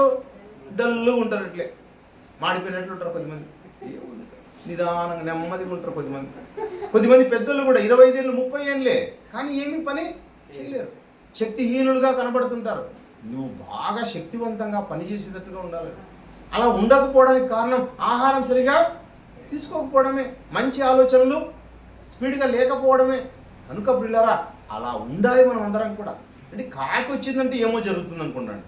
అంటే కాకికే కాదండి, మన వాళ్ళు ఎలా భయపడతారంటే ఎవరైనా కానీ ఒక 3 నిమ్మకాయలు లేకపోతే అంటే ఒక 3 మిరపకాయలు ఒక నిమ్మకాయ కనపడింది అనుకోండి, అయిపోయిందండి. ఇంటి ముందర పోతున్నప్పుడు ఎవరైనా అలా పడేసిపోయినారో లేకపోతే అలా పెట్టిపోయినారో అనుకోండి, అయిపోయింది, మన ఇంటికేమో చేసేసారు. అంటే పాస్టర్లు కూడా ఏం చేస్తున్నారు చూసినా వాటిని చూపించి నమ్మించి వాక్యం చెప్పే వాళ్ళు కూడా ఉన్నారండి కొద్దిమంది. ఇదిగో మీకు ఎవరో ఏం చేశారు, మేము పలానా చోట మీ ఇంటి దగ్గర తవ్వండి ఏమో అయిందని వీళ్ళే అక్కడ పాతించి దాన్ని బయటికి తీసి వాటిని చెప్పే వాళ్ళు కూడా ఉన్నారు. ఈరోజు మనుషుల్ని ఏం చేస్తున్నారు? మాయ చేస్తున్నారు, అబద్ధాలు చెప్తున్నారు అన్నీ కూడా. కనుక పిల్లరా ఇవన్నీ ఏమీ చేయవు. ఏమండి మనకు ఈ కొద్దిమంది మాట్లాడుతుంటారు, జోక్గా మాట్లాడుతుంటారు. అమెరికా వాళ్ళు దేనికి భయపడతారంట? ఎవరన్నా విదేశాల వాళ్ళు వచ్చి వాళ్ళ మీ దేశానికి ఏం చేస్తారు, పెద్ద పెద్ద అణుబాంబులు వేస్తారని భయపడతారంట. మన వాళ్ళు మన భారతీయులు దేనికి భయపడతారంటే ఒక నిమ్మకాయ ఒక మిరపకాయ కనబడితే చాలు. ఏమండి మనం ఏంటికి భయపడతాం? దానికే భయపడతాం మనం. చూడండి ఎంత బలహీనులుగా ఉన్నారు చూడండి. ఎవరో ఏమో చేస్తారు, మన కుటుంబానికి ఏమో అనిష్టం జరుగుతుంది, మన కుటుంబంలో ఏదో జరిగిపోతుందని చెప్పేసి విపరీతంగా బయటపడి టెన్షన్ పడుతూ ఉంటారు. ఇవన్నీ అసలు జరిగే అవకాశం లేదు. కనుక మరి ఇవన్నీ ఎవరు కల్పించారంటే ఒకప్పుడు దేవుడు కూడా చెప్తున్నాడు. యేసుక్రీస్తుల వారు కూడా స్వయంగా మానవులు కల్పించిన పద్ధతులు అని చెప్తున్నాడు ఆయన. 7వ అధ్యాయం మార్క్సు వార్త 7వ అధ్యాయం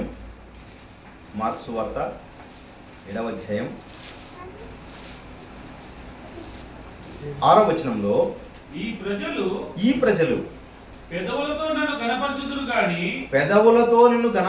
గాని వారి హృదయం నాకు దూరంగా ఉన్నది. వారు మానవులు కల్పించిన పద్ధతులు దైవోపదేశములని బోధించుచు. చాలా దైవోపదేశములు.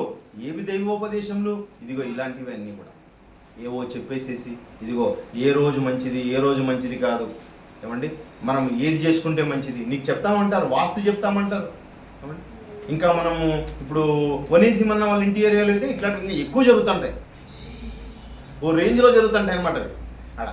అంటే అట్లాంటి చెప్పితే నమ్మే ప్రజలు చాలా ఎక్కువగా ఉంటారు. కాబట్టి వాళ్ళ మధ్యలో ఎక్కువగా జరుపుకుంటుంటారు. ఇవే మంచిది, ఇదే మంచిది, ఇవే ఆచరించాలని చెప్పుకుంటూ ఉంటారు. కనుక ప్రియులారా, ఎవరు ఏది చెప్పితే అది సత్యం అనుకున్నారనుకో అయిపోయి దేవుని మాట ఏమైపోతుంది? వ్యర్థమైపోతుంది. దేవుని మాటను మనుషులు ఏం చేస్తున్నారంట? వ్యర్థపరుస్తున్నారు. ఈ మాటను వ్యర్థపరిచి ఆ మాటను మేము పాటిస్తాం. చిన్నపిల్లలకు ఆరోగ్యం బాగాలేదనుకోండి, ఏం చేస్తారు? వెంటనే ఒక 3 సార్లు కాలుస్తారు. అక్కడ కాల్చాలి, ఇక్కడ కాల్చాలి, వాళ్ళ దగ్గర తీసుకోవాలి, వీరి దగ్గర తీసుకోవాలి, అంతరాలు వేయించాలి, తంత్రాలు వేయించాలి. అవి చేయించడం వల్ల ఆరోగ్యం వస్తుందని. అంటే మంత్రాలకు చింతకాయలే రావని మనమే మాట్లాడతాం. మళ్ళీ ఆ మంత్రాలు ఆ తంత్రాలని ఎవరి మీద ప్రయోగిస్తున్నాం? మన బిడ్డల మీద. చూడండి ఎంత ఘోరం చూడండి. ఇవన్నీ కూడా ఎందుకు పాటిస్తున్నామంటే ఏ పుట్టలో ఏ పాము ఉందని మాట్లాడతాం. మళ్ళీ ఏమో దాంట్లో నుంచి కూడా మంచి వస్తుందేమో, లేదా చెడు దాంట్లో నుంచి కూడా మంచి వస్తుందేమో అని భావించడం ఎంత దరిద్రం చూడండి ఆ విషయం. అవన్నీ ఇవ్వండి, వాళ్ళన్నీ చేసే దానికి ఏం లేదంట, బేస్ లేదంటండి. అవన్నీ గుడ్డి నమ్మకాలు, అవన్నీ బ్లైండ్ బిలీఫ్స్ అన్నీ కూడా. అలాంటి గుడ్డి నమ్మకాలని, అలాంటి వ్యర్థమైన దాన్ని, అసత్యమైన దాన్ని మనం ఏమాత్రమో నమ్మకూడదు, పాటించకూడదు, విశ్వసించకూడదు. మహాజ్ఞానం తెలిసిన వాళ్ళగా దేవునిపైన మనం ఆధారపడాలి, దేవుడిచ్చిన ఆరోగ్యం పైన ఆధారపడాలి, మంచి ఆలోచనలు కలిగి ఉండాలండి. మనమందరం కూడా దేవుని యొక్క జ్ఞానానికి మనం వారసులుగా ఉండాలి తప్ప ఎవరో అనామకులు చెబుతుంటే, ఎవరో చదువులేని వాళ్ళు చెబుతుంటే, ఎవరో చిన్న వాళ్ళు చెబుతుంటే వారన్నీ పాటిస్తూ ఉంటారు. ఇందాక సహోదరుడు గుర్తు చేశాడు చిలక జోస్యం అని. నేను ఒకప్పుడు అండి అక్క సర్టిఫికేట్స్ పోయింటే నేను హైదరాబాద్కి వెళ్ళాను. ఒకప్పుడు మన రాష్ట్రం కలిసి ఉండేది కదా. అలా ఉన్నప్పుడు ఆ ప్రాంతంలో తిరుగుతున్నప్పుడు ఒక అబ్బాయి చిలక పట్టుకొని వస్తున్నాడు. మనకు అప్పుడు జ్ఞానం తెలుసు. ఆ అబ్బాయితో నువ్వు ఎంతవరకు చదువుకున్నావు? నేను చెప్తాను, చిలక జోషిని చెప్తాను, మీకు జరగబోయేటి చెప్తాను అంటున్నాడు అబ్బాయి. ఏమంటారు చిలక జోషులు? ఏమంటారు? జరగబోయేటివని చెప్తాం, మీకు జరగబోయేటివి చెప్తామంటారు. జరగబోయినవి కాదు, ఇదిగో జరిగిపోయినవి ఏవో చెప్పు అంటేనే చెప్పడం. మళ్ళీ నేను ఏ ఊరు నుంచి వచ్చాను, నా పేరేమి, ఏమండి ఏం పెద్ద అడగమండి, నా వయసు ఎంత, నాకు ఎంతమంది పిల్లలు, నేను ఏ ఊరు నుంచి వచ్చాను, ఏమంటే ఇట్లాంటివి చిన్న ప్రశ్నలు అడగండి, చెప్తారా వాళ్ళు? అంటే ఒక మనిషిని చూసి ఏ వ్యక్తి అయినా చిలక జోషి పట్టుకున్నవాడు నువ్వు ఏ ఊరు నుంచి వచ్చావు, ఏమంటే రాజుగారు ఉన్నారు, నువ్వు పలాని ఊరు నుంచి వచ్చావునైనా, నీకు ఇంతమంది అమ్మాయిలు ఉన్నారు, అబ్బాయి ఉన్నాడని, నీ భార్య పేరు ఇది అని, నీ పిల్లల పేర్లు ఇవన్నీ చెప్పగలడా? ఏమండి ఈ జ్యోతిష్యానికి సవాలండి. ఎవరైనా చెప్పగలంటారా? ఎవరు చెప్పలేరు, ఏది చెప్పలేరు. మా నాన్నగారు చనిపోయారు, మా నాన్నగారి డేట్ ఆఫ్ బర్త్ చెప్తే ఆయనకు కూడా వాళ్ళు ఏం చేస్తారు?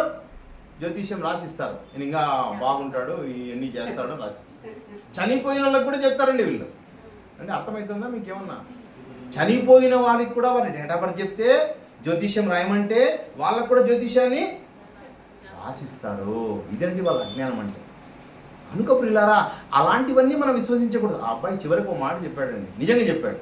ఎందుకు నేను ఇది పట్టుకొని చెప్తున్నాను, నీకేమన్నా తెలుసు అంటే ఇట్లాంటివి ఎదిగని మేము చెప్పలేము. అందరూ భవిష్యత్తును కోరుకుంటారు కనుక భవిష్యత్తులో ఏం జరుగుతాయో కొన్ని మాకు చెప్పడం అనేది మాకు అలవాటు అయిపోయింది.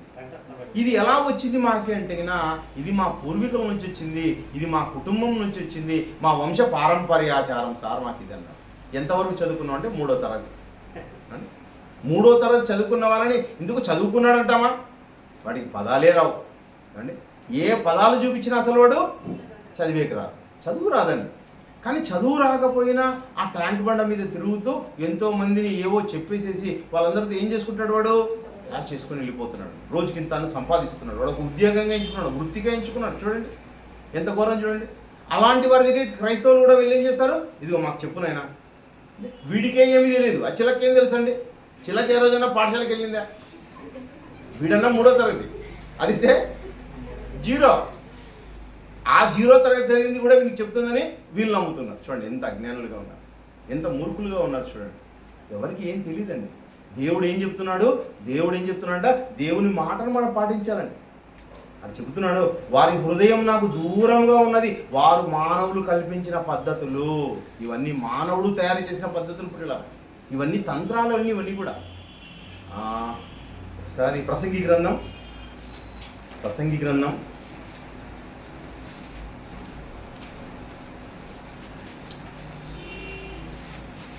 7వ అధ్యాయం 29. కదండి. ఇది ఒకటి మాత్రము నేను కనుగొంటిని, ఏమనగా దేవుడు నరులను యథార్థవంతులుగా పుట్టించును గాని వారు వివిధమైన తంత్రములు కల్పించుకొని ఉన్నారు. ఏమండి తంత్రం ఏది? చిలక జ్యోతిష్యం చెప్తుంది, కాకి శాస్త్రం తెలుసు, ఏమండి ఎలుకకు కూడా శాస్త్రం తెలుసు. ఇట్లాంటివన్నీ కూడా చెబుతూ ఉంటే వినేవాడు ఉంటే చెప్పేవాడు చెబుతూనే ఉంటాడు. ఎన్నో తంత్రాలండి ఇవన్నీ కూడా. ఇవన్నిటిలో ఏమీ లేదు, వాటికి అసలు అజ్ఞానులు వాళ్ళందరూ కూడా.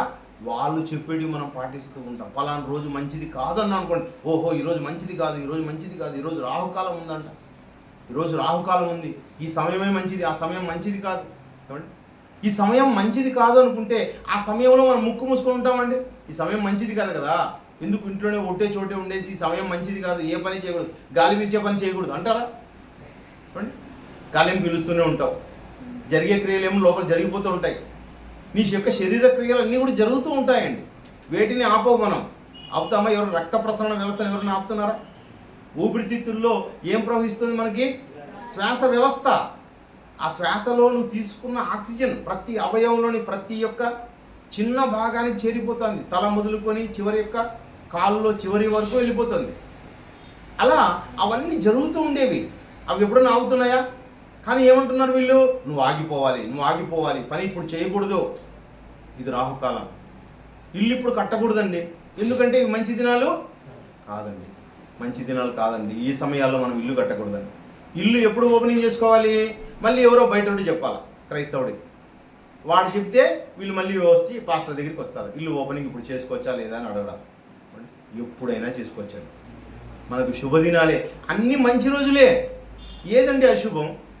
ఏదండి? యేసుక్రీస్తుల వారు చనిపోవడం అశుభమా? ఏమండి ఆయన ఏమన్నాడు? లోకరక్షణ అన్నాడు. చనిపోవడం అన్నది మనుషులందరూ అశుభం అనుకుంటారు, కానీ యేసుక్రీస్తు చనిపోయింది ఏదంట? గుడ్ ఫ్రైడే, శుభ శుక్రవారం. చూడండి జ్ఞానం చూడండి ఎలా చెప్తుంది. చూడండి మనం ఏదన్నా జరిగితే ఇది కీడు అనుకుంటాం, చనిపోవడానికి కీడుగా భావిస్తున్నారు మనుషులందరూ కూడా. కానీ బైబిల్ ఏం చెప్తుంది? చనిపోవడాన్ని ఏమంటుంది? శుభం, మంచిది, తండ్రి దగ్గరికి చేరే ఒక అవకాశం. మనం భూమి మీదే బ్రతికిపోవాలనుకుంటున్నామే తప్ప ఏదో ఒక రోజు తండ్రి దగ్గరికి చేరాలి కదండి. పుట్టినరోజు ఏ విధంగా ఉంటుందో మరణదినం కూడా ఒకటి ఉంటుంది కదండి, ఉండదా? అందరికీ ఉంటుంది. ఇది మంచిది అయినప్పుడు అది కూడా మంచిదే, సమస్తము మంచిది, దీంట్లో చెడ్డదేది లేదు. మంచివాడికి సమస్తమును సమకూడి చూచున్నాయి, సమస్తము మంచిది. మనం సమస్తాన్ని మంచిగా ఎంచలేని క్రైస్తవులు ఈరోజు భూమి మీద ఉన్నారు పిల్ల. మంచిదిగా మనం ఎంచాలి. అప్పు చేయడము మంచిదే. ఎందుకోసం చేస్తున్నావు అంటే అప్పు దొరకలేదు అనుకోండి, ఎంత బాధపడతామండి. ఇల్లు కడుతున్నాం, అప్పు కావాలి, బ్యాంక్ దగ్గరికి వెళ్ళాం, ఇస్తే అని ఏమనుకుంటాం? చాలా గొప్పగా అనుకుంటాం. తీర్చాలా లేదా? మళ్ళీ తీర్చాలి. తీర్చేటప్పుడు కూడా నేను ఏం చేయాలి? మంచిదే. ఎందుకున్నాయో ఏమి అప్పులు చేసినప్పుడు దొరక్కపోతే గొప్ప అనుకున్నాం, దొరకాలనుకున్నాం, తీర్చేటప్పుడు కూడా అంతే ఆనందపడాలండి. ఆయనకి ఇచ్చిన తర్వాత కూడా ఏం చేయాలి? కృతజ్ఞతలు చెప్పాలి పిల్లలు. కనుక క్రైస్తవుడు అన్నవాడు భూసంబంధిగా ఉండకూడదు. నాకు ఎందుకో ఇన్ని అప్పులైనాయి. ఎవరి వల్ల అయినాయి అప్పులు? ఎవరు చేశారు అప్పులు? మనమే చేశాం. తీర్చాల్సింది ఎవరు? మనమే. కాబట్టి తీసుకునేటప్పుడు ఎంత ఆనందిస్తావో ఇచ్చేటప్పుడు అంత ఆనందించాలి. అంతా అయిపోయి తెగిపోయిన తర్వాత కూడా అంతే ఆనందపడాలి. అంతేగాని పిల్లరా ఈ లోకంలో ఏదో సంపాదించడానికి ఈ లోకంలోకి వచ్చాం, మొత్తం అంతా మనకు ప్లస్ కావాలనుకోవడం అది చాలా దరిద్రమైన ఆలోచన. మనం ఎప్పుడు అలాంటి ఆలోచనలు కలిగి ఉండదు. లోకం అలాంటి ఆలోచనలు చేస్తూ ఉంటుంది. ఏమండి, మనకు మంచి జరిగినా కీడు జరిగినా ఆ కీడు వెనకాల కూడా ఏముంటుందంట? మంచి ఉంటుంది. నీకేవో దేవుడు ప్రభువు రాసిపెట్టి ఉంటాడు. మనం కీడు అనుకుంటాం, ఆ కీడు వెనకాల జరగబోయే గొప్ప ఉంటాయన్నమాట. ఏమంటే మేలుడు చాలా గొప్ప ఉంటాయి. కనుక అనేక ఆపదలు సమస్యలు ఉన్నవి రావడం వల్ల మనిషి రాటుదేలిపోతాడు, గొప్పవాడుగా మారుతాడు. ఏమండి, చిన్న సమస్యలు వస్తే గొప్పవాడవుతాడో ఆలోచించండి. నీకు ఎంత పెద్ద సమస్యలు వస్తే ఆ సమస్యల ముందు నువ్వు నిలబడడం ద్వారా చాలా గొప్పవాడివి అవుతావు. ఈ సమాజంలో, ఈ ప్రపంచంలో ఉన్నత శిఖరంలో నువ్వు ఒక్కడే ఉన్నావు. క్రైస్తవుడైన నువ్వు ఒక్కడే ఉన్నావు. నీలాంటి వారు ఎంతమంది ఉన్నారండి ప్రపంచంలో? ఎవరు లేరే. పేరు కలిగిన వాళ్ళు ఎంతోమంది ఉండొచ్చు. నీ ముఖం లాంటి ముఖం కలిగినోడు ఎవడన్నా ఉన్నాడా? నీవు దేవుని ఎదుట నిన్ను ఘనపరచాలనే ఉద్దేశంతో నీకు సమస్యలు వస్తున్నాయి. వాటినన్నిటిని ఎదుర్కోవాలి, నిలబడాలి, సవాలు చేయాలి. ఈ సమాజం అనుసరిస్తున్న విధానాలు, పద్ధతులు నువ్వు పాటించకూడదు. వాటికి భిన్నంగా ఉండాలి. ఇది గొప్పది, దైవ జ్ఞానం, దేవుని పిల్లలం, దేవుని ప్రజలం అని మనం నిరూపించాలి పిల్లలు. అలా నిరూపించినప్పుడే నీ యొక్క ఘనత, నీ యొక్క గొప్పదనం చూసి దేవుడు చాలా ఆనందిస్తాడు. దేవుని సంతోషపెట్టే పిల్లలుగా ఉండాలి, కానీ ఎవరో ఏవో చెబుతుంటే అన్ని పాటించుకునే వాళ్ళగా ఉండకూడదని. చిన్న చిన్నవన్నీ కూడా ఇంకొన్ని చూద్దాం పిల్లరా. ఏమని చెప్తారంటే గోర్లు ఉన్నాయండి. గోర్లు ఏం చేయాలంట? ఎప్పుడు కత్తిరించుకోకూడదంట? సాయంకాల సమయాల్లోనూ రాత్రి సమయాల్లో గోర్లు కత్తిరించుకోకూడదండి. కసువు నూకూడదండి రాత్రి సమయాల్లో అంటారు. ఎందుకు చెప్పారు అవన్నీ కూడా? ఆ రోజుల్లో ఏం లేదు వాళ్ళకి, రాత్రినే, అంత రాత్రి అయిపోతుంది, ఆ చీకటి సమయాల్లో గోళ్ళు కత్తిరించుకున్నాం అనుకోండి, అది ఎక్కడ దిగుతుందో తెలీదు, బ్లేడ్ ఉందో లేదో తెలీదు, కత్తితో తీసుకుంటున్నారో ఏమో వాళ్ళు. కాబట్టి అలాంటి సమయాల్లో తెగే అవకాశం ఉంది, సెప్టిక్ అయ్యే అవకాశం ఉంది, గాయమయ్యే అవకాశం ఉంది, నీకు అనారోగ్యం ఏర్పడుతుంది. కనుక రాత్రి సమయాల్లో తీసుకోవద్దు అన్నారు. రాత్రి సమయాల్లో నువ్వు నూకుతున్నావు అనుకోండి, నూకే సమయంలో ఏదైనా విలువైన వస్తువో పేపరో ఉందనుకోండి, దాన్ని కూడా నూకేసామంటే అది వెళ్ళిపోయి చెత్తలో పడిపోతుంది. ఏమండి, కనుక రాత్రి సమయాల్లో నూకకండి అన్నారు. అంతేగాని దాంట్లో ఏం పెద్ద ఎవిడెన్స్ ఏం లేదండి, దాంట్లో ఏదో అభూత కల్పన ఏమీ లేదు. కనుక రాత్రి సమయం అన్న వెంటనే ఏమి మనకు లైటింగ్ అన్నది తక్కువ ఉంది, లైట్ లేదు అని అర్థం అంతే. అంతేగాని వాళ్ళు చెప్పిన దాన్ని ఈ రోజు కూడా కొద్దిమంది చెప్తూ ఉంటారు, అమ్మా ఏం లైట్లు వేసినాక మళ్ళీ కసు నూకుతున్నావా, శుభం అది, ఏమో జరుగుతుంది, ఏమీ జరగదు. అర్ధరాత్రి పూట కూడా మనం ఫంక్షన్ అంతా అయిపోయింది అనుకోండి, అప్పుడు కూడా హ్యాపీగా నూక్కోవచ్చు, వెలుగుంటే నూక్కోవచ్చు. కనుక ఏ సమయంలో నూక్కోవాలా, ఏ సమయంలో నూక్కోకూడదని మనుషులు అనుకుంటున్నారు, వాళ్ళకేమీ తెలియదు, అజ్ఞానంగా అనుకుంటున్నారు. కనుక మీరు ఎందుకు అనే విషయం మీరు తెలుసుకొని ఉండాలి. జ్ఞానయుక్తంగా మనం తెలుసుకోవాలనే ఉద్దేశంతో ప్రేమైన దేవుని వాళ్ళ. కనుక దీనివల్ల అరిష్టము, కీడు, ఏమండి భయంకరమైన పరిస్థితులు నీ జీవితంలో ఏమీ జరగవు. బాగా ఆలోచించండి. కనుక పిల్లరా, అదేవిధంగా కొన్ని పద్ధతులు చెబుతూ ఉంటారండి. మనిషి ఆహారం తింటున్నాడు అనుకోండి, మనిషి గబగబా ఆహారం తింటున్నాడు, గబగబా ఆహారం తినేటప్పుడు ఏం పోతుందండి? పొరపోతుంది. పొరపోయిందంటేనే ఏమంటారు వాళ్ళు? ఎవరో నిన్ను తలుచుకుంటున్నారు, మీ అమ్మ నిన్ను అనుకుంటా అంది, మీ బంధువులు నిన్ను అనుకుంటున్నారు, అందుకే పొరపోయింది. ఈ యొక్క ఆహార నాళము, శ్వాస వ్యవస్థ రెండు ఒకే గొట్టంలో ఉంటాయండి. మన యొక్క శరీర నిర్మాణంలో, దేహం దేవుడిచ్చిన ఈ శరీరంలో రెండు కూడా ఒకే దాంట్లో ఉన్నాయి. ఒకసారి చూడండి, మనము అట్లా గబగబా తిన్నప్పుడు పొరపోయి దగ్గామనుకోండి, ఒకటేసారి ఈ అన్నం మెతుకులో ఆ కారమో ముక్కులో నుంచి కూడా వచ్చేస్తుంది. శ్వాస పీల్చేది అవును కదా, మనం ముక్కు నుంచి కదా తినేది, మరి ఎందుకు వచ్చింది ముక్కులో నుండి? రెండు ఒకే గొట్టంలో నుంచి పోతాయి, కొద్ది వరకు పోయి మారతాయి. అలా ఆ గొట్టంలో పోయేటప్పుడు నువ్వు ఇబ్బంది కలగడం వల్ల జరుగుతుందే తప్ప నిన్ను ఎవరో అనుకోవడం వల్ల నీకు పొరపోలేదండి. నీ యొక్క మిస్టేక్ వల్ల నీకు పొర పోయింది అంతే తప్ప ఎవరు నిన్ను అనుకోవడం లేదు. అంటే అనుకోవడం లేదంటే అనుకుంటుంటారు, ఎప్పుడైనా నిన్ను అనుకుంటుంటారు, కానీ ఈ పొర పోయినప్పుడు నిన్ను అనుకోవడం లేదన్న విషయం మన పొరపాటు పిల్లలు అవన్నీ కూడా. కనుక మనం చాలా జాగ్రత్తగా మనం ఆలోచించాలి, కానీ ఎవరో చెప్పినవన్నీ అన్నీ మనకే మనకే మనకే అని అనుకుంటూ పోకూడదు. ప్రేమైన దేవుని వాళ్ళారా, అదేవిధంగానే కంటి విషయంలో కూడా అండి. కంటి విషయంలో కన్ను అదిరిందనుకోండి, కుడి కన్ను అదిరితే మంచిదంట, మళ్ళీ అది గంట కూడా. ఎడమ కన్ను అదిరితే అస్సలు మంచిది కాదు, అది లేడీస్కి మంచిది. చూడండి, రాజుగారు దీంట్లో కొద్దిగా ప్రావీణ్యత సంపాదించాడు. అంటే ఎడమ కన్ను ఆడవాళ్ళకి ఎదిరితే మంచిది, కుడి కన్ను మగవాళ్ళకి ఎదిరితే మంచిది. అప్పుడు వాళ్ళకు కన్ను వీళ్ళకు కన్ను పెట్టాలి. చూడండి, అంటే ఏమనుకుంటున్నారు మనుషులు అంటే వాళ్ళు తెలిసిందంతా ఇది నిజమని చెప్పేసి గబా పుస్తకాలన్నీ రాసేసి ప్రజల మధ్యకు వదిలేసినారు. వాటిని చదివిన వాళ్ళు ఇదే నిజమైన జ్ఞానం, ఈ జ్ఞానాన్ని అనేక మందికి తీసుకుపోతూ ఉన్నారు. పిల్లరా, బల్లి ఉందనుకోండి, బల్లి కూడా అంతే. బల్లి శరీరం మీద పడితే బల్లి శాస్త్రం అంటే బల్లి శాస్త్రం అంట.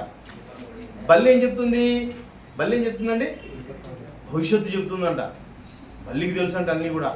బల్లి చెప్తుంది, బల్లి శాస్త్రం. ఆ బల్లి మరి నెత్తి మీద పడితే ఏం జరుగుతుంది, అది తొడ మీద పడితే ఏం జరుగుతుంది, జబ్బ మీద పడితే ఏం జరుగుతుంది, ఆ కుడివైపున పడితే ఏం జరుగుతుంది, ఎడమవైపున పడితే ఏం జరుగుతుంది, ఇదంతా కూడా శాస్త్ర విజ్ఞానం పేరుతో రాసి ప్రజల మధ్యలోకి వదిలి అన్ని రకరకాల పుస్తకాలు వదిలింటారండి. అవన్నీ చదువు వచ్చిన వాళ్ళు, మాకు చదువు వస్తుందని వాళ్ళందరూ చదువుకొని అందరికీ చెబుతూ ఉంటారు. ఒకవేళ మరి బల్లి పడితే ఏం జరిగిందంటే, ఇదిగో ఈ ఊరి లేకపోతే ఈ గ్రామానికి మూలనో లేకపోతే ఈ వీధికి మూలనో ఎవరో ఇల్లు ఉంటే ఆయన పోయి అడిగేసి రాపో అని చెప్తుంటాం. పోయి చెప్పి అడిగి రాపండి, పెద్ద ఆయన ఉన్నాడు లేదా పూజారి ఉన్నాడు, ఆయన పోయి అడిగి రాపండి ఏం జరుగుతుంది అంటే వీళ్ళందరూ పోయి ఆయన్ని పోయి అయ్యా మాకు ఇట్లా పడింది, మేము ఏం చేయాలని అడుగుతుంటారు. ఏమండి, ఈ బల్లులు అనేటువంటి విషపూరితమైనవి పిల్లలు, విషపూరితమైనవి. ఈ విషపూరితమైనవి పడినప్పుడు కొన్ని టాక్సిన్స్ని విడుదల చేస్తాయి, కొన్ని విష వాయువులను వదులుతాయి అన్నమాట. అవి కూడా భయంతో వదులుతాయి. అలా వదలడం వల్ల అవి మన శరీరం మీద ఉంటాయి కనుక మనం ఏం చేయాలంటే స్నానం చేయాలి. బల్లి పడితే ఏం చేయాలి? స్నానం చేయాలి శుభ్రంగా. అంతేకాని దానివల్ల ఏదో మేలో ఏదో కీడో జరుగుతుందో అనుకోవడం అది అబద్ధం, అది అబద్ధం, అసత్యం. ఏది జరగదు. బల్లి పడితే ఏం జరుగుతుంది? ఏమీ జరగదు. ఒకవేళ అది అట్లే ఉందనుకోండి, అది వస్తుంది, అది మన చేతిలో చచ్చిపోతుంది. ఏమంటే బల్లులు చంపే వాళ్ళు కొద్దిమంది ఉంటారేమో కానీ అది చంపరేమో, టక్కని చంపేస్తారు అంతే దాన్ని, అంతే కదండి.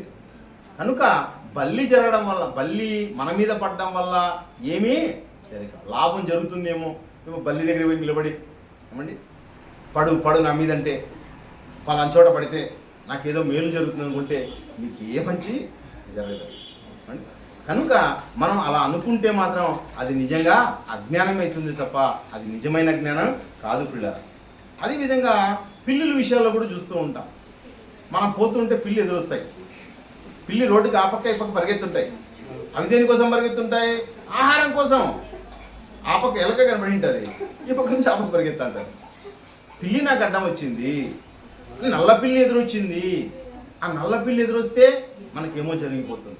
ఏమండి, ఈ పాఠంలో అండి కొన్ని చోట్ల చిన్నపిల్లలకు కూడా చెబుతూ కొన్ని చోట్ల ఏం చెప్తారంటే, రష్యా దేశంలో నల్ల పిల్లి అన్నది చెడ్డదంట, జపాన్ దేశంలో నల్ల పిల్లి ఎదురొస్తే మంచిదంట. మళ్ళీ చూడండి మనుషుల మధ్య ఎట్లుందో.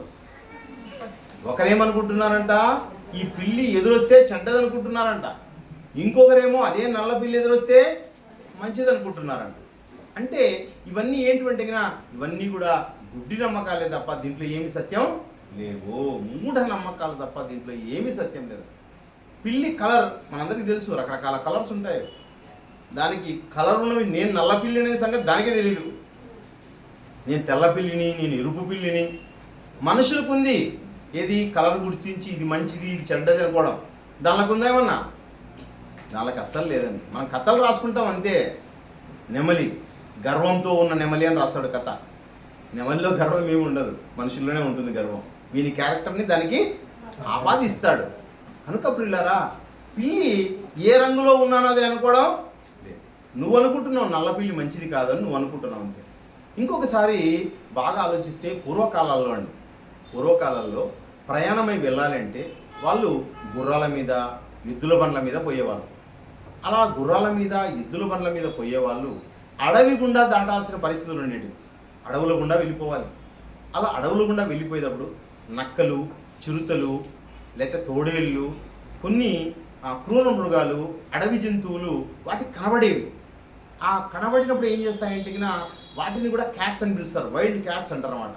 మన ఇంట్లో ఉన్న పిల్లి ఏమంటే క్యాట్ అంటాం మనం, దాన్ని డొమెస్టిక్ క్యాట్ అంటారు, దాన్ని వైల్డ్ క్యాట్ అంటారు. ఆ వైల్డ్ క్యాట్స్ ఏం చేస్తాయంటే వాటి కళ్ళు మెరుస్తూ ఉంటాయి, కళ్ళు రాత్రిపూట మెరుస్తాయి. అవి చూసినప్పుడు ఈ ఎద్దులు అనేవి భయపడినప్పుడు వాళ్ళు కొద్దిసేపు ఆపి దాన్ని తీరిన తర్వాత పోయేవాళ్ళు, అంతే కదండి. ఏదైనా జరగరాని సమస్య జరిగినప్పుడు మనం టక్కనే ఆందోళనకు గురైపోతాం. మన శరీరంలో అవయవాలు కూడా కొన్నిసార్లు పని చేయవంట. యాక్సిడెంట్ అయితే, పైన యాక్సిడెంట్ అయితే కిడ్నీలు పని చేయవంట. అలా దానిలో కూడా పరిస్థితి ఉంటుంది కనుక కొద్దిసేపు ఆపి నీళ్లు తాగి ఆ తర్వాత తీసుకుపోయేవాళ్ళు. కనుక మన వాళ్ళకు కూడా ఎలా వచ్చింది అంటే అది ఇదిగో నల్ల పిల్లి ఎదురు రావడం మంచిది కాదు, నల్ల పిల్లి లేకపోతే పిల్లి ఎదురు రాకూడదు అనుకుంటున్నాం. ఈ పిల్లి గురించి కాదండి మాట్లాడింది ఆ రోజుల్లో. పూర్వీకులు మాట్లాడిన పిల్లి ఏదో తెలుసా? Wild cats. అడవి గుండా వెళ్ళేటప్పుడు ఉన్న దానికి సంబంధించే తప్ప వీటి గురించి వాళ్ళు మాట్లాడలేదు. కనుక ఏవైతే ఉన్నాయో, ఈ సందర్భాలు ఏవైతే ఉన్నాయో వీటిలో నిజంగా జ్ఞానం ఉందా లేదా అని మనం ఆచితూచి ఆలోచించాలి. వాళ్ళకు కూడా చెప్పాలి, అమ్మా ఇది పరిస్థితి. ఏమండి, కటింగ్ చేసే విషయంలో నేను చెప్పాను కదా, మంగళవారం మాత్రమే ఎందుకు కటింగ్ చేయకూడదు అంటే ఒక రోజుల్లో అంట అందరూ రైతులు ఉండేవారు. రైతులు, ఇది రైతాంగం సంబంధించినదే కదండి భారతదేశం. రైతులందరూ కూడా ఏం చేసేవాళ్ళంట, వారమంతా పనిచేసేవాళ్ళంట. వాళ్ళు వారమంతా పనిచేసిన రైతులు ఏం చేసుకునే వాళ్ళు అంటే ఇదిగో మంగళవారం పూట అయితేనే వాళ్ళు రెస్ట్ తీసుకునేవాళ్ళంట. సోమవారం వెళ్ళేవాళ్ళు కటింగ్కి. ఏమి వెళ్ళారంటే సోమవారం కటింగ్కి వెళ్ళేవారు. సోమవారం అంతా పనే ఎవరికి? బార్బర్కి. మంగళానికి ఎప్పుడు పని? సోమవారం. సోమవారం అంతా కటింగ్ చేసి చేసి చేసి చేసి అలసిపోయి పొద్దున్న నుంచి రాత్రి వరకు చేసి ఏం చేస్తాడు ఆయన? మంగళవారం రెస్ట్ తీసుకునేవాళ్ళంట. మంగళవారం వాళ్ళు రెస్ట్ తీసుకున్నందుకు వీళ్ళు ఏమనుకున్నారు, రాబోయే కాలానికి ఎట్లొచ్చింది, మంగళవారం కటింగ్ చేయించుకోకూడదని. మంగళవారానికి కటింగ్కి ఏ సంబంధం లేదు. ఆ వారంలోనే మంగళం అంటారు. మంగళం అంటే మంచిది అని అర్థం. కాబట్టి ముహూర్తాలు అన్నవి లేవు. ఏ రోజైనా మనకు మంచిదే. అన్నింటినీ మంచిగా దేవుడు చేశాడు. నీ శరీరంలో ఉన్న అవయవాలన్నీ మంచివే. కనుక ప్రతిదీ కూడా మనం ఆలోచించాలి పిల్లరా. కనుక ఏమండి, వెహికల్స్ విషయంలో అంతేనండి. కార్లు కొంటారు, టూ వీలర్స్ కొంటారు. అలా కొన్నప్పుడు ఏ నెంబర్ మంచిదంట అని ఆలోచిస్తుంటారు చాలామంది. పలానా నెంబర్ మంచిది, టోటల్ అంతా కలిపితే ఏ రావాలంటే సరి సంఖ్య రావాలండి. అట్లొచ్చే నెంబరే మంచిది. బేస్ సంఖ్య వస్తే మంచిది నెంబర్ కాదు. లేకపోతే పలానా నెంబర్లే ఉండాలి, పలానా నెంబర్లు రిపీట్ అయ్యి ఉండాలి, ఇవి మంచిది అవి మంచిదని తిరుగుతూ ఉంటారు. అవన్నీ కూడా ఒట్టి బూటకం. ఏమండి, అలా పలానా నెంబర్లు మంచివంటావో ఆ నెంబర్లు ఒక్కసారి యాక్సిడెంట్ అయిన కార్ల దగ్గరికి వెళ్తే యాక్సిడెంట్ అయిన కార్లన్నీ ఆ నెంబర్లవే. ఏమండి, నువ్వు ఏవైతే మంచివంటున్నావో ఆ మంచి నెంబర్లు ఉన్న కార్లను ఏమైనాయి? భయంకరమైన యాక్సిడెంట్లు అయినాయి. మందు తాగిపోతున్నాడు అనుకోండి, ఆ నెంబర్ వేసుకుంటేనేమండి. ఏమండి, ఏవో ఆలోచించుకుంటూ పోతాడు అనుకోండి, ఆ నెంబర్ వేసుకుంటేనండి. నెంబర్ నీకు మంచి చేస్తుందా? కూర్చున్న డ్రైవర్లో ఉండాలి చెప్పండి. కూర్చున్న డ్రైవర్ బాగుంటే, బాగా నడిపేకి వస్తే అప్పుడైతుందే తప్ప నీకు నెంబర్ ఒకటి పెట్టుకుంటే ఏమవుతుందండి? అజ్ఞానం పిల్లరా. మనుషుల్లో అజ్ఞానం అన్నది రాజ్యం వెళ్తుంది. కాబట్టి మనుషులందరూ అనుకున్నట్టుగా ఏ నెంబర్లోనూ లేదు. అదేవిధంగా కొన్ని చోట్ల అంటే 9 అనే నెంబర్ ఒక దేశంలో మంచిదంట, ఒక దేశంలో నెంబర్ మంచిది కాదంట. ఇవన్నీ కూడా బ్లైండ్ బిలీవ్స్, గుడ్డి నమ్మకాలే తప్ప, మూర్ఖంగా మనుషులు అనుకుంటాడే తప్ప ప్రతి నెంబరు మంచిది. ఒక నెంబర్కి ఇంకో నెంబర్ 1 యాడ్ చేస్తే వచ్చేదండి నెంబర్ అనేది.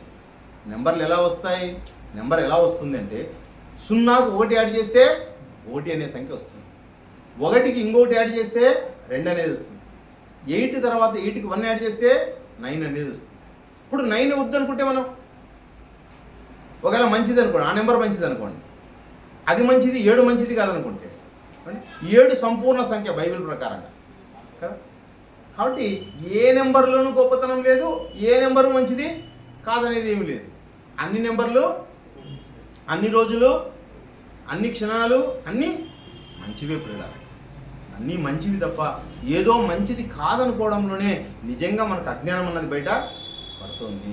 కనుక మనం జాగ్రత్తగా ఆలోచించాలి. అదేవిధంగా తుమ్ముల విషయంలో అండి, ఎవరైనా పనికి పోతున్నప్పుడు తుమ్మారనుకోండి, మనం పనికి పోదామని బయలుదేరినాం, ఇంటికి ఎదురుగా వాళ్ళు అక్కడి నుంచి వచ్చారు, వచ్చిన వాళ్ళు తుమ్మినారనుకోండి, తుమ్మిన వెంటనే ఏమంటారు? అయిపోయింది, వాళ్ళు తుమ్మారండి. తుమ్మడం వల్ల మనకి ఏం జరుగుతుంది? మనం పోయే పని జరగదు. తుమ్మడం వల్ల అంత తుమ్ములోనే ఉంది అనుకుంటాం. ఏమండి, అట్లాంటి తుమ్ములు మనకు జలుబు వల్ల వచ్చే తుమ్ములు కూడా ఉంటాయి. డస్ట్ పోవడం వల్ల తుమ్ములు వస్తాయి. మీరు చూడండి, ఇల్లు క్లీన్ చేస్తూ ఉంటారు, క్లీన్ చేస్తున్నప్పుడు డస్ట్ వెళ్ళిపోయింది అనుకోండి ముక్కులేకి, ఆ ముక్కు పొరల్లోకి డస్ట్ పోయిన వెంటనే హచ్చి అని తుమ్ము వస్తూ ఉంటుంది. తుమ్ములు సాధారణంగా వచ్చేవి తప్ప ఆ తుమ్ముల్లో మరి మన పనికి ఆటంకం కలిగించే తుమ్ములు, పనికి ఆటంకం కలిగించిన తుమ్ములు ఇట్లాంటివి ఏమీ లేవు. అవన్నీ కూడా ఒట్టి బూటకం, అవన్నీ అబద్ధం, వాటిలో ఏమి బేస్ అన్నది లేదు. ఇవన్నీ మానవులు కల్పించిన పద్ధతులు, తంత్రములు. ఈ తంత్రాలన్నీ ఏర్పరచుకున్నారు. ఒక్కసారి అక్కడికి వెళ్ళి మళ్ళీ ఒకసారి వద్దాం. ఒకసారి మరి తిండి ప్రసంగి గ్రంథం 7వ అధ్యాయం 29లో నేను కనుగొంటిని ఏమనగా దేవుడు నరులను యథార్థవంతులుగా ఏమండి సత్యంతో పుట్టించాడండి దేవుడు. ఆ సత్యవాక్యాన్ని మన చేతిలో పెట్టాడు. ఏమీ పెట్టలేదు దేవుడు. పరిశుద్ధులుగా పుట్టారండి మనుషులందరూ కూడా. ఏమంట, బాగా ఆలోచించండి ఈ విషయాన్ని, చెప్పే సబ్జెక్ట్ని. దేవుడు నరులను ఎలా పుట్టించాడు? యథార్థవంతులుగా, పరిశుద్ధులుగా పుట్టించాడు. మనం పిల్లలుగా పుట్టిన వాళ్ళందరం పరిశుద్ధులమే. ఈ సమాజంలోనికి వచ్చిన తర్వాత మనం ఏం చేసాం? ఈ సమాజంలో ఉన్న అలవాట్లను మనం నేర్చుకున్నాం. ఏది? ఈ చేయి మంచిది, ఈ చేయి మంచిది కాదు. ఏమండి, చిలక చెప్తుంది, ఎలక చెప్తుంది, ఈ జ్యోతిష్యాలన్నీ చెప్తాయి, ఇవి చెప్తాయి, అవి చెప్తాయి అని ఎట్లా ఇవన్నీ మనం నేర్చుకున్నాం. ఎవరు నేర్పించారు ఇవన్నీ కూడా? ఈ సమాజం మనకు నేర్పించింది. ఈ సమాజం చెప్పడం వల్ల నువ్వు తెలుసుకున్నావు, అంతే కదా. నీకైతే తెలియవు ఇవన్నీ. ఈ చేయి మంచిది, ఈ చేయి మంచిది కాదని చిన్నవాడికి ఎవరికి తెలియదు. కానీ ఈ సమాజం నేర్పడం వల్ల వాళ్ళు ఏం చేశారంటే వివిధమైన తంత్రములు కల్పించుకొని, ఎవరు కల్పించుకున్నారు? ఈ సమాజం, దేవునికి దూరంగా ఉన్న ఈ సమాజం. ఒకనాడు ఇశ్రాయేలులకు మాత్రమే సత్యం తెలుసు. ఈ ఇశ్రాయేలు కన్నా ముందే చాలా సమాజం, మనుషుల సమాజం ఈ ప్రపంచంలో ఉంది. ఈ సమాజం అంతా దేవుణ్ణి ఎరుగని ప్రజలు. బాగా ఆలోచించండి, ఎరుగని ప్రజలు వివిధ తంత్రములు కల్పించుకొని దేవుడు అంటే ఇలా ఉంటాడు, దేవుడు ఇవి చెప్తాడు, అవి చెప్తాడని వివిధమైనవన్నీ రాసుకున్నారు వాళ్ళు. అలా రాసుకున్నవి వాళ్ళు ఏం చేశారంటే మాంత్రిక విద్యలుగా వాళ్ళు చెప్పారు. మేము జ్యోతిష్యం చెప్తామన్నారు. ఏమండి, అర్థమవుతుందా? ఈ సమాజంలో ఏముందంట? శకునాలు చూస్తాము, జ్యోతిష్యాలు చెప్తాము, జరగబోయే భవిష్యత్తు మేము చెప్తాము, మేము చాలా చెయ్యగలము, మాంత్రిక విద్యలన్నీ తెలుసు అని దేవుణ్ణి ఎరుగని సమాజం ఏమనుకుందంటే అన్నింటినీ ఏం చేసింది? ఆచరించింది. ఆచరించి వాళ్ళు ఏం చేశారంట? వీటిలో మేము సక్సెస్ అని ఆ రోజున్న ప్రపంచం ముందర చూపించారు. అపోస్తుల కార్యములు ముగిస్తాను నేను, మరొకసారి చెప్తున్నాం. అపోస్తుల కార్యములు 19వ అధ్యాయం చూడండి. అపోస్తుల కార్యములు 19వ అధ్యాయం. అపోస్తుల కార్యములు 19వ అధ్యాయము 19వ వచనం. మరియు మాంత్రిక విద్య అభ్యసించిన వారు, చూడండి ఆ మాట చూడండి, మాంత్రిక విద్య అభ్యసించిన వారు. అనేకులు మాంత్రిక విద్య ఉందనుకుంటున్నారంట. ఏమండి, మాంత్రిక విద్య ఉంది. ఈరోజు జ్ఞానం ఏ విధంగా ఉందో, స్కూల్లో తరగతులు ఎలా ఉన్నాయో అలా మాంత్రిక విద్య ఉంది. ఆ మాంత్రిక విద్య కూడా మనం నేర్చుకోవచ్చని చాలామంది నేర్చేసుకున్నారండి. అందరూ కూడా అలా నేర్చుకున్న వాళ్ళు ఈరోజు కూడా కొద్దిమంది కొనసాగిస్తున్నారు. మీకు ఈ క్లాస్ అయిన తర్వాత ఒకటి మీకు పంపిస్తాను, చూడండి. మన గ్రూప్లో ఈసారి సెండ్ చేస్తాను. ఒక ఆయన అండి హైదరాబాద్లో వచ్చాడండి, టీవీ స్టూడియోకి వచ్చాడు. అయ్యా నన్ను ఏం చేస్తున్నారంట?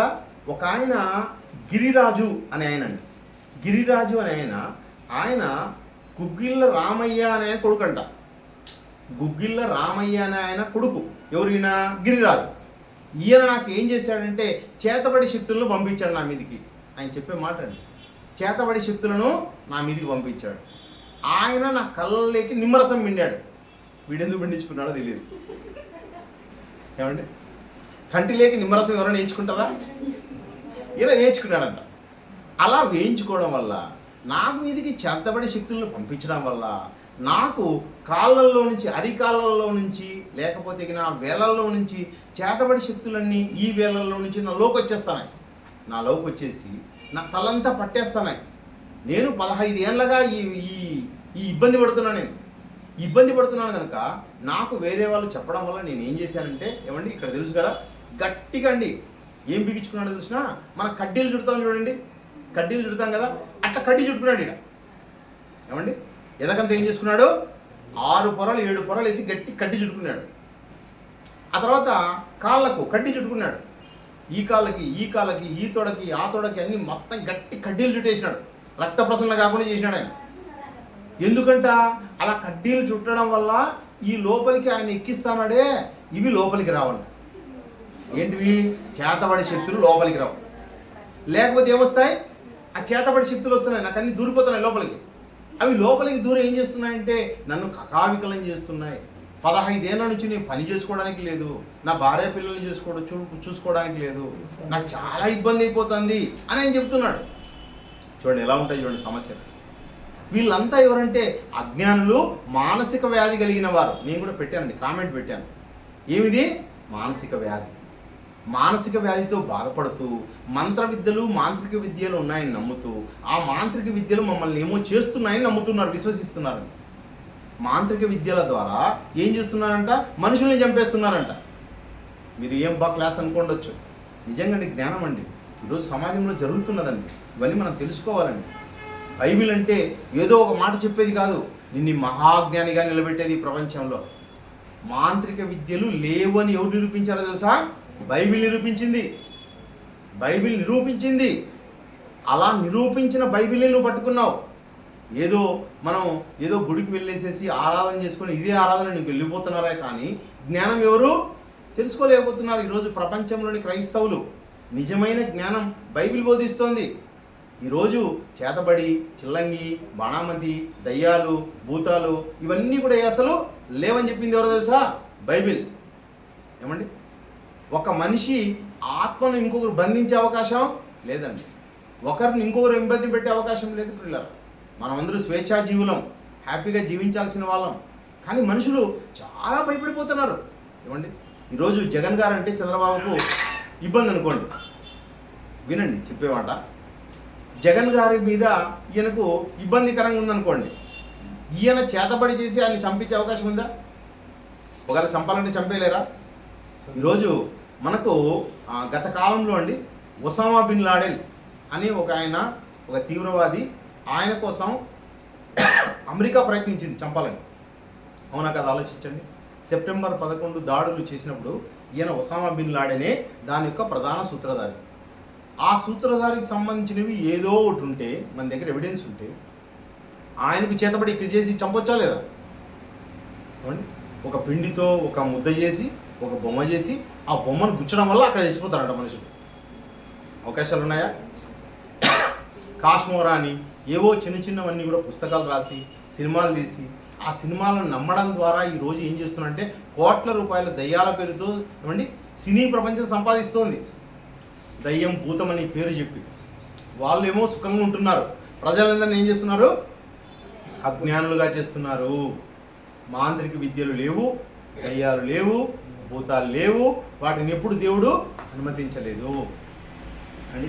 చనిపోయిన మనుషులు దయ్యాలుగా అసలు కాలని చెప్పింది బైబిల్. ఒకనాడు మరి యేసుక్రీస్తు కాలంలో దయ్యాలుగా కనపడ్డారు కదా అని అంటే అవి ఏమంటున్నాడు?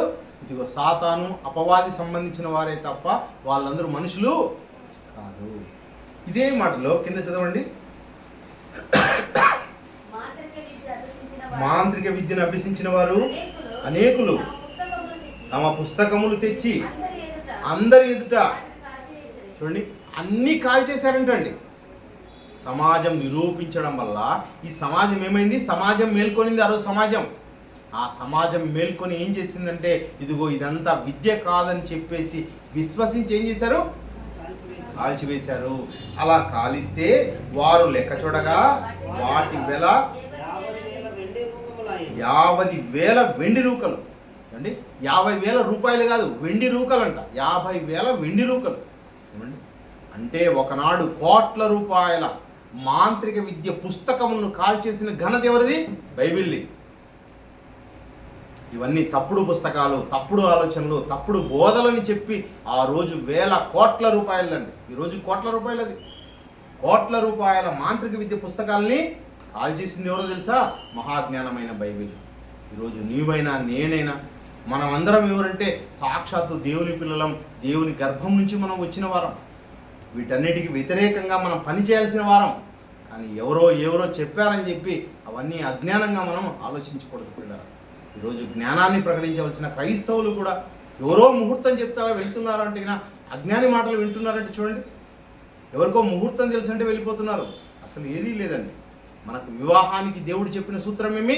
ప్రేమ కలిగి ఉండాలి, పనిచేసేవారుగా ఉండాలి, కష్టపడే తత్వం కలిగి ఉండాలి, ధనాపేక్ష లేని వారు ఏం చెప్పాడండి అక్కడ. ధనాపేక్ష అంటే ఏమి? ఇదిగో భార్య నుంచి నాకు ఏదో వస్తుందని ఆలోచించేవాడు నిజమైన భర్త కాదు. నేను బాధ్యత కలిగి నేను పని చేస్తాను, నేను పని చేసి నా పిల్లల్ని పోషించుకుంటాను అనేవాడు మనకు వివాహంలో వ్యవస్థలోకి రావాలి. భార్యలు కూడా పని చేసుకుంటాం, అంతేకాని వాళ్ళ ఆస్తులో వీళ్ళ ఆస్తులు వస్తే మనకు కుదురుతుంది అనుకుంటే ఎట్లా? అన్నీ వదిలేసేటివి కదా ఏమండి. ఉన్నదంతా వదిలేస్తాం మనం. కాబట్టి వేటి కోసం మనం వివాహం చేసుకోవాలో తెలియదు, ఎట్లా బ్రతకాలో తెలియదు, ఎట్లా పోషించుకోవాలో తెలియదు. మనుషులంతా అజ్ఞానంలో ఉన్నారు. ఈ అజ్ఞానుల సమాజంలో జ్ఞానిగా ఉండవలసిన వాడే నిజమైన క్రైస్తవుడు. కనుక అలాంటి క్రైస్తవులుగా మీరందరూ ఉండి బైబిల్ని గెలిపించాలని మరి కోరుకుంటూ ఈ మాట ముగిస్తున్నాడు. ప్రార్థన చేసుకుంటాం. దయగలిగిన మా తండ్రి, మీకు వందనాలు స్తోత్రాలు తండ్రి. మరి చక్కటి అవకాశాన్ని తండ్రి మా జీవితాల్లో దయచేస్తుంది. మీ గొప్పదైన మాటలు తండ్రి మరి నేర్చుకోవడానికి, పంచుకోవడానికి ఇచ్చిన అవకాశాన్ని బట్టి మీకు వందనాలు చూపిస్తున్నాం తండ్రి. ఈ అజ్ఞానపు సమాజంలో తండ్రి మరి విజ్ఞానం కలిగిన పుస్తకాన్ని తండ్రి, జ్ఞానాన్ని మాకు ఇచ్చిన విధానం బట్టి వందనాలు. మహాజ్ఞాన సంగతులను తెలుసుకున్న మేము తండ్రి ఈ సమాజం ముందర తండ్రి నీ యొక్క విలువగా మేమందరూ ప్రకాశించడానికి సహాయం చేయమని ప్రార్థిస్తున్నాం. సంఘానికి వచ్చిన ప్రతి కుమారుని, ప్రతి కుమార్తెను, ప్రతి చిన్న బిడ్డను దీవించండి, ఆశీర్వదించండి తండ్రి. రాబోయే కాలంలో తండ్రి మీ యొక్క మనసైన జ్ఞానం అనుసారంగా తండ్రి మేమందరూ జీవించి మిమ్మల్ని మహింపరిచి మీరున్న ఉన్నతమైన శ్రేష్టమైన ఒక చేరే భాగ్యం అందరికీ దయచేయమని ప్రార్థిస్తూ అర్పిస్తున్నాం. సమస్త ఘనతలను మీకు ఆరోపిస్తూ క్రీస్తు నామములో ప్రార్థిస్తున్నాం తండ్రి. ఆమేన్.